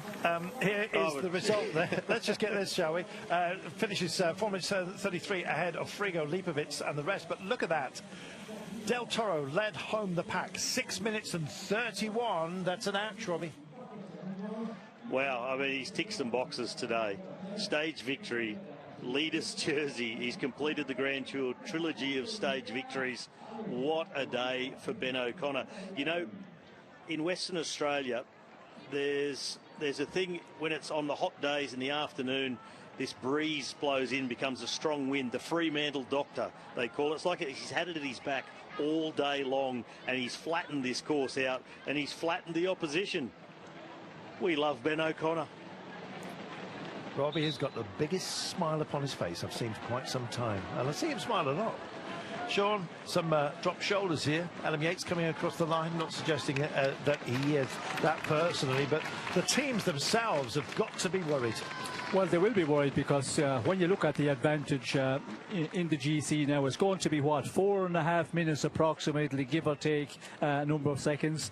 That is a huge advantage for this man, Ben O'Connor, to be the race leader with. And they're going to be head scratching this evening and looking at where they can do it, and we're going to have to wait and see when we get into the next big mountain finishes. If Ben O'Connor only loses that 15-20 seconds here and there, well then as we go further into the third week, if that is the situation, there will be concerns.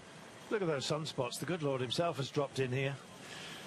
Ben O'Connor leads this race by 4 minutes and 51 from Primož Roglic. Roglic is going to have to do everything if he's going to win this race, including a monster time trial in Madrid, presumably. Giro d'Italia stage winner, Tour de France stage winner, now La Vuelta stage winner. You looked in your own world today. How did you achieve that? Yeah, I felt a little bit in my own world today. When the group of 30 went, I was a bit disappointed because I thought it was a pretty good opportunity. So yeah, when the race opened up again, I kind of just went for it. I felt today was just a day to seize my opportunity, and yeah, I just laid it all out there, and I felt like I could win this stage from the start. So yeah, it's pretty special when you can just go out and crush it like that. I absolutely loved every moment. Were you feeling so different than the other day when you suffered the heat?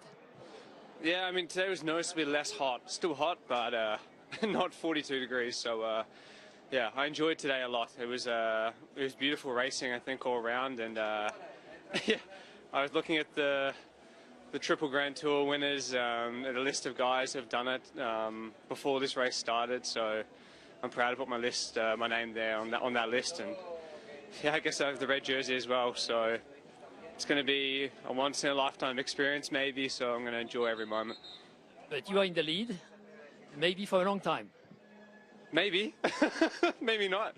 Depends how I go in Cazorla, Granada. But yeah, it's an excellent opportunity, and I'm just going to savor it as much as I can. So maybe it's a bit like deja vu from the Tour de France, but without a crash to start. So it's kind of cool. Thank you very much. Norris. What a gent. Not getting ahead of himself. Well, he's ahead of everyone at the moment by a margin of 4 minutes and 51. It might be enough.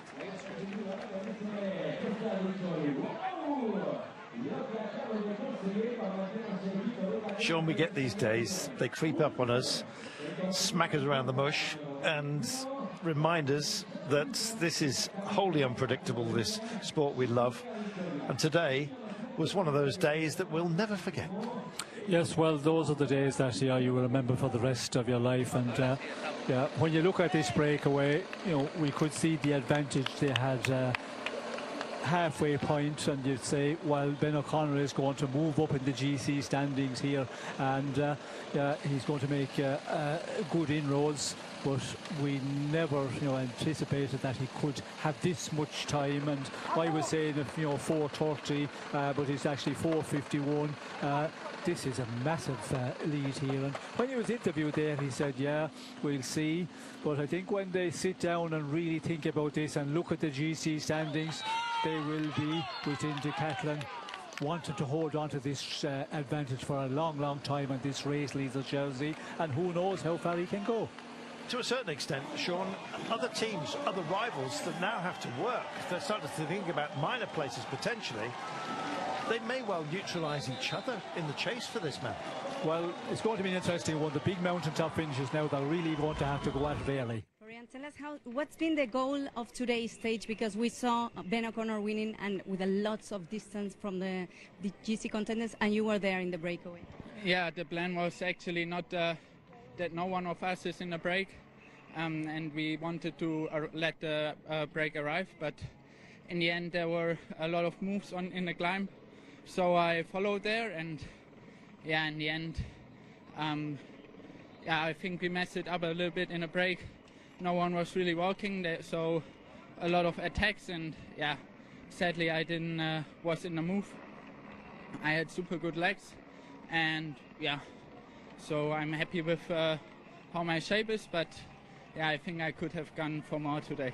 Which were the instructions from the DS? Because we had Ben O'Connor open a big, huge advantage from Primož. At some point they request you to go back, or just to keep in front? No, I mean, in the end, yeah, we just missed the move from Ben in the break, and then yeah, everyone was looking at each other, and then he just went. So it was not perfect for us, I think, but yeah, in the end, there's still a lot of stages to go. Thank you. Thank you. Just looking at the general classification, Ben O'Connor leads Primož Roglic by 4 minutes and 51. all quite close from then on, almost as you were, really, save for Ben O'Connor, who vaults everyone. But Florian Lipovic has indeed vaulted to 4th place. He sits ahead of Enric Mas now, who drops 2. Lipovic up 16. Kristen Rodriguez from Arcaire B&B Hotels also up 19 to 6th, ahead of now Tiberi, who drops 3, as does Van Eetveld, Felix Gall and Shelmos. Sean, when you look at the GC here, there's a lot of teams that now have to work because of what Ben O'Connor has just done. Yes, well, that is going to be a situation where, you know, they're going to have to try and make the race more difficult on the climbs, where we have mountaintop finishes, especially to pull back this big advantage that Ben O'Connor has got. And the riders who are really challenging, Roglic, of course, UAE with Almeida. We did see Yates, he dropped off today. Enric Mas, of course. Tiberi, another one, Van Eetveld, all of those guys are going to have to try and make the race difficult for the man who is solidly in the red leader's jersey. And it's going to be an interesting one to see how he will defend now and what way he will digest this effort today and the big days to come, how he will be able to manage his effort in the big mountaintop finishes. Well, he owns the peaks today. Let's see how he gets on other high ground. Absolutely didn't care at all what I did today. I just went for it. I didn't think about GC at all. Stupid, but in the end it worked out. Maybe that's why it went so well, maybe? 100% that's why it went well. I think so. I'll probably pay for it later, but yeah, but just I couldn't care. What is it, savour? Savour ce moment, just... Yeah, just enjoy the moment, take the moment. Yeah, sure. Savor. Savor your moment. Savor. Savor is the same word. Okay. It's true. But yeah, literally all day. Saving the moment all day. Nice to be able to listen in to his thoughts. ¿Qué tal, compañeros? Pues aquí estamos con uno de los protagonistas del día, Urko, que has hecho una grandísima we're here with etapa. Enhorabuena, one of the porque protagonists no era nada fácil today, y era una fuga. Urko. This is Urko Baradi. Wasn't easy at all. Final, como digo, en una etapa muy, muy complicada. Cuéntanos So many riders up there in the breakaway. Full gas all the way, he says. First breakaway of the day, then we were caught, and then we had to go again. Then it was 12 to 15, and then the third breakaway went. Just about managed to get away eventually. Cómo ha sido esa batalla de inicio. I felt la televisión I wasn't maybe going to make it until the end, but he did get there, finished 8th today. So what happens before the final climbs? Well, it was reasonably flat at the beginning of the day before we got to the big climb. A lot of quick riders were still with us. It took a while for us to get ourselves ready. There was a lot of interest from the back, so the breakaway, which was a big one at that point, was killed off at the Puerto Boyar. And then the plans had to be changed again.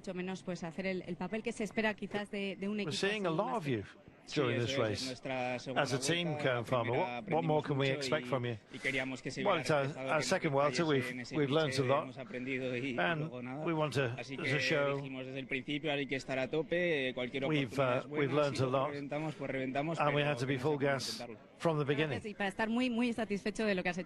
We give it a try whenever we can. Thank you, and our congratulations as well. A solid top 10 for Baradi today, in 8th place.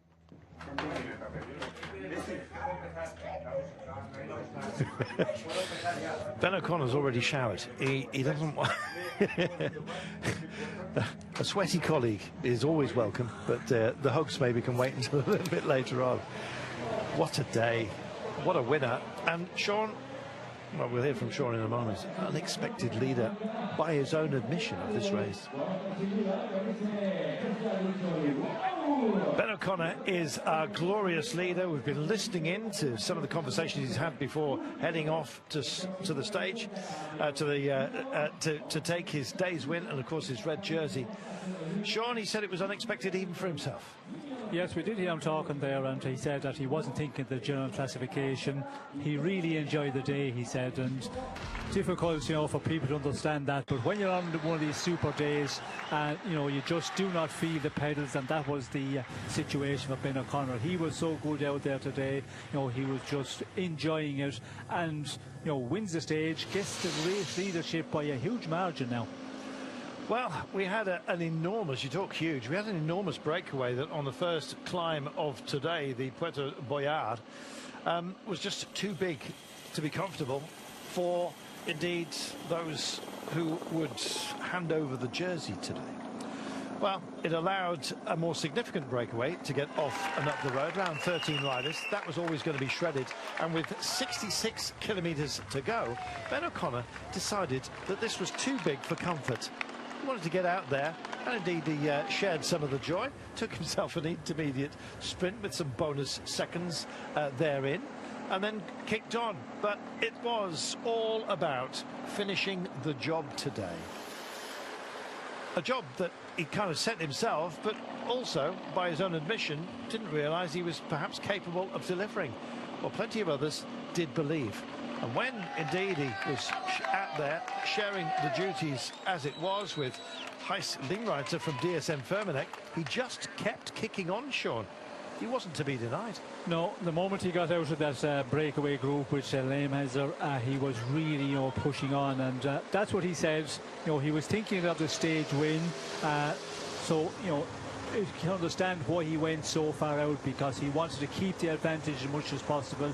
I think he was expecting, as we talked about quite a lot, teams were going to take it up in the end and the gap would come down, but it just went one way and went outwards from the peloton. And this is the man who, you know, just rode so strongly, rode into the stage win, wins stage in all 3 Grand Tours, and takes the race leader's red jersey here by a huge margin. Well, the Kerem points kept going his way, and with 25.7 kilometres to go, the gap was now up to over 6 minutes on the break. And yes, he continued to extend the lead. It was absolutely remarkable. Frigo was after him, and indeed, had it not been for a worn surface here, the crowd's cheering him in, but thankfully he was back up quickly. But 1:22 quickly turned into a much bigger margin.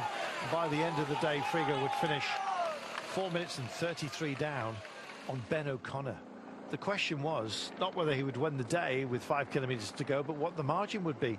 Alarm bells were starting to ring by other teams.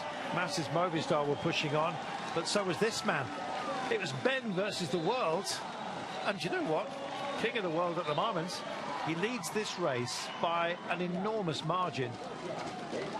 4 minutes and 51 to Primož Roglič. Second man home today was Marco Frigo, 4 minutes and 33, as we mentioned.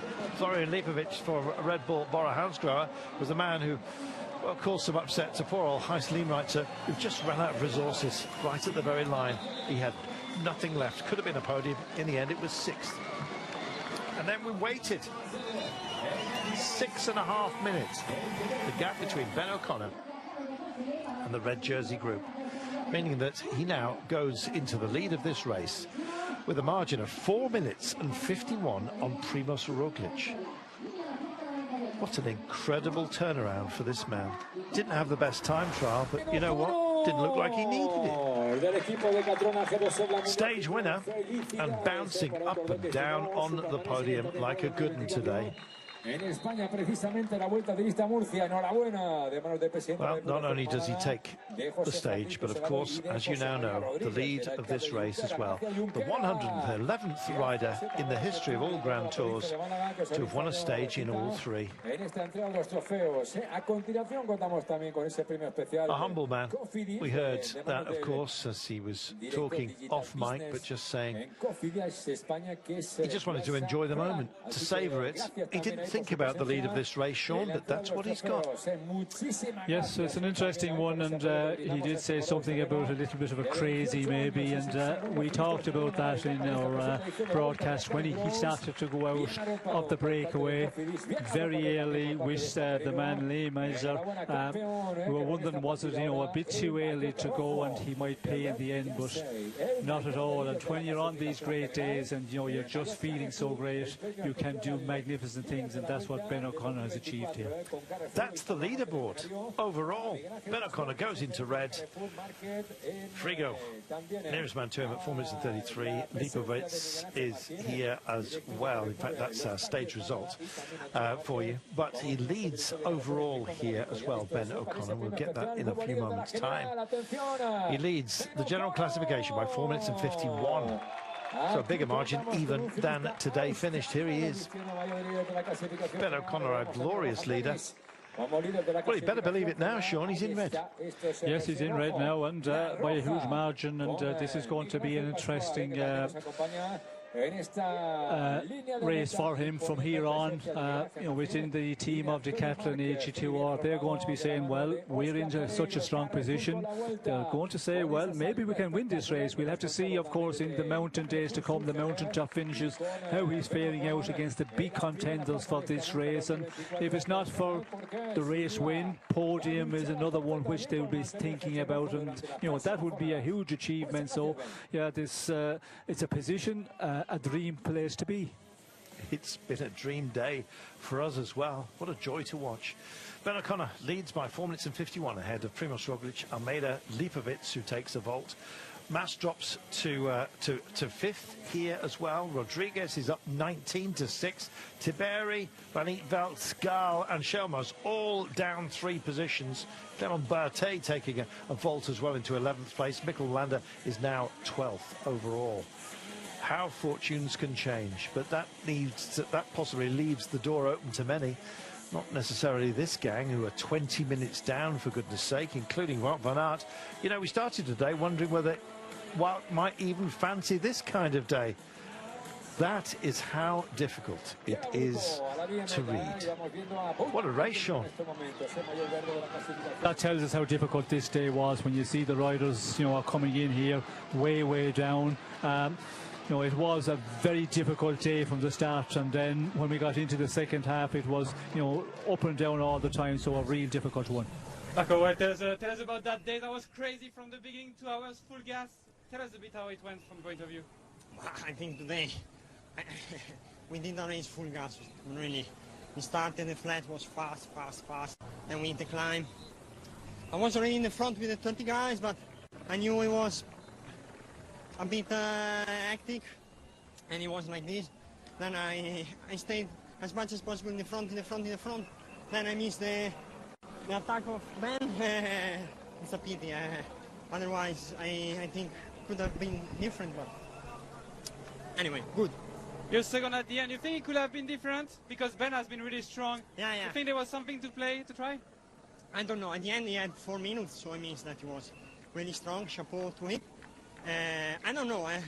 You never know. If you don't try, you don't know. We missed that move. Anyway, I'm happy. Thank you very much. Thank you, well done. How nice was that? Marco Frigo missed the move, but still extraordinarily happy. And for that, we are grateful. White jersey, Florian Lipovitz, up 6, unseats Tiberi in the young riders classification, Sean.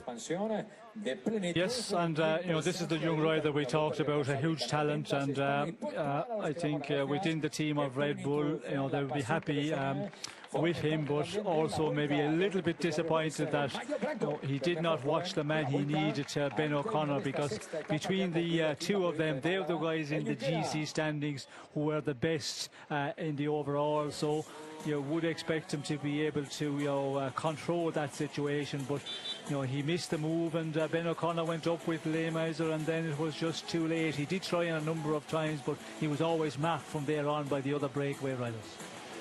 Top 4 separated by just over half a minute. Del Toro just under the minute mark. It's a tight competition, this. Always is, the young riders classification, and Lipovitz heads it now ahead of Tiberi by 11 seconds.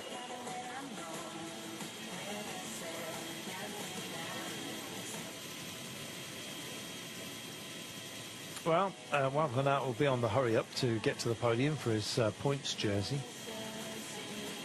Just looking at the old citadel here, the old protected part of, indeed, the original settlement. Rather beautiful, I must say. Our king of the mountain remains Sylvain Moniquet, but Ben O'Connor moves into contention. He's level on 9 points with Luis Angel Mate. And the way he went up the mountains today, you don't know. Bossing it. Brilliant. Well, the fans have had a treat today. Presumably you have as well at home. We've loved every minute of it. As we said, some unexpected days do indeed rear their head. Tomorrow, Cordoba is where we are heading, and dusting himself down, Wout van Aert. He might be in the frame tomorrow. I think the long leashes may well have been wound in almost permanently for this race, because Sean, it's almost like you daren't take your eye off the ball here. Well, today was a day where, you know, it was always going to be very active. I think the way the race was ridden at a very high pace, and, you know, breaks forming, being pulled back, and other ones going, that was what was happening in the first half of the stage today, because so much interest in getting into the breakaway, and a lot of teams believed, and riders, that the breakaway could be the successful one to go all the way and get the stage win, and that's what that turned out to be. So yeah, it was a day that I think you could write the script pretty much this morning. Ben O'Connor moves up into fourth place here, courtesy of the points he's garnered in the stage. Wout van Aert is racing in green, of course. Ben O'Connor, intermediate sprint, of course, more points garnered at the end of today as well. Well, here he was on his own. Do you know, it was the strength and determination that he showed to keep everyone behind him. He was going faster than a collective group of star turns, Sean, that were trying to close him down. Yes, that was the amazing thing when you look at the teams here that had interest, and you know, they did put men on the front, and the advantage to Ben O'Connor never came down, and then another team would put a rider, and it was just going out all the time. He brought it in such emphatic style. He is in control of this race. It's going to be difficult to wrestle it from him. Well, this man has won stages in all three Grand Tours. This was him busy in 2020 at the Giro d'Italia to Madonna di Campiglio. No easy test at all. And that day put 31 seconds into the entire field, and quite a few as well. Big heart this man has always had. And on the Tour de France, in the run into Tignes, he owned that one as well. And his margin of victory that day was 5 minutes and 7. He's used to big gaps, Sean. He's had another one today. Yes, well, another one today, and a big one again here, and he's in a situation now with you know, the GC standings. You know, where is he going to finish? I think tonight he will be thinking, you know, what can I do here? Can I win this race? Can I get a place on the podium? All that will be going through his mind as he's on the massage table with his team personnel. Red Jim Jams for this man. Anytime you wear a leader's jersey is a kind of defining moment, and I had the chance in Volta Catalunya a few years ago, and hopefully I can hold on to it for longer than a day like I did there.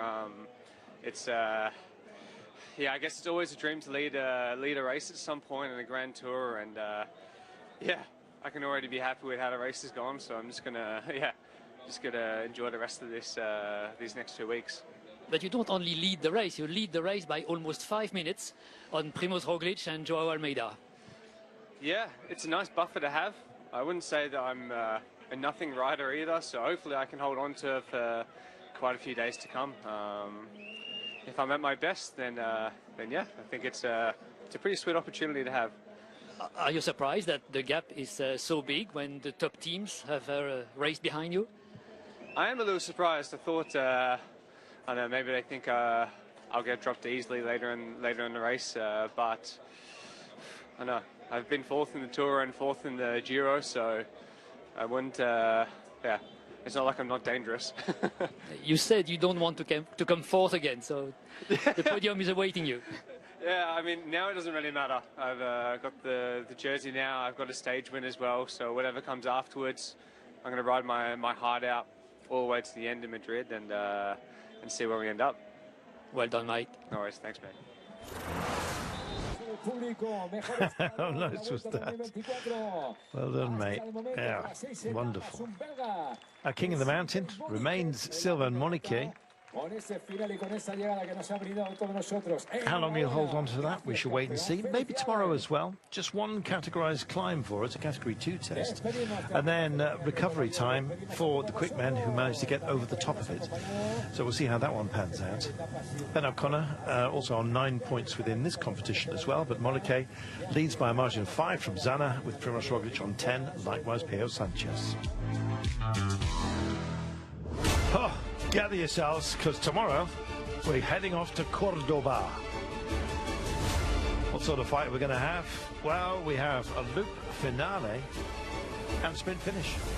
You've got to get over that Category 2 test. There's bonus seconds up for grabs at the top of it. Recovery time, not much, but it's a rolling terrain.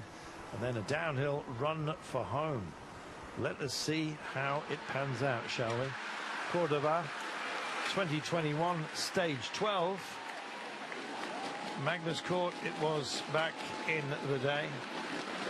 We'll see how they go, shall we, tomorrow.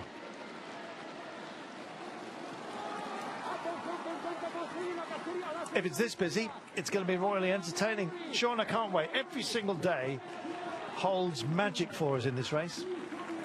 Yes, well, tomorrow is going to be another complicated day because the breakaway is going to be of big interest to a lot of riders who are a long way down the general classification now. And, you know, the terrain in the end, second category climb, which tops out at about 25 kilometres to go. There's going to be a lot of guys thinking, if I make it into the breakaway that possibly goes all the way to the finish, I could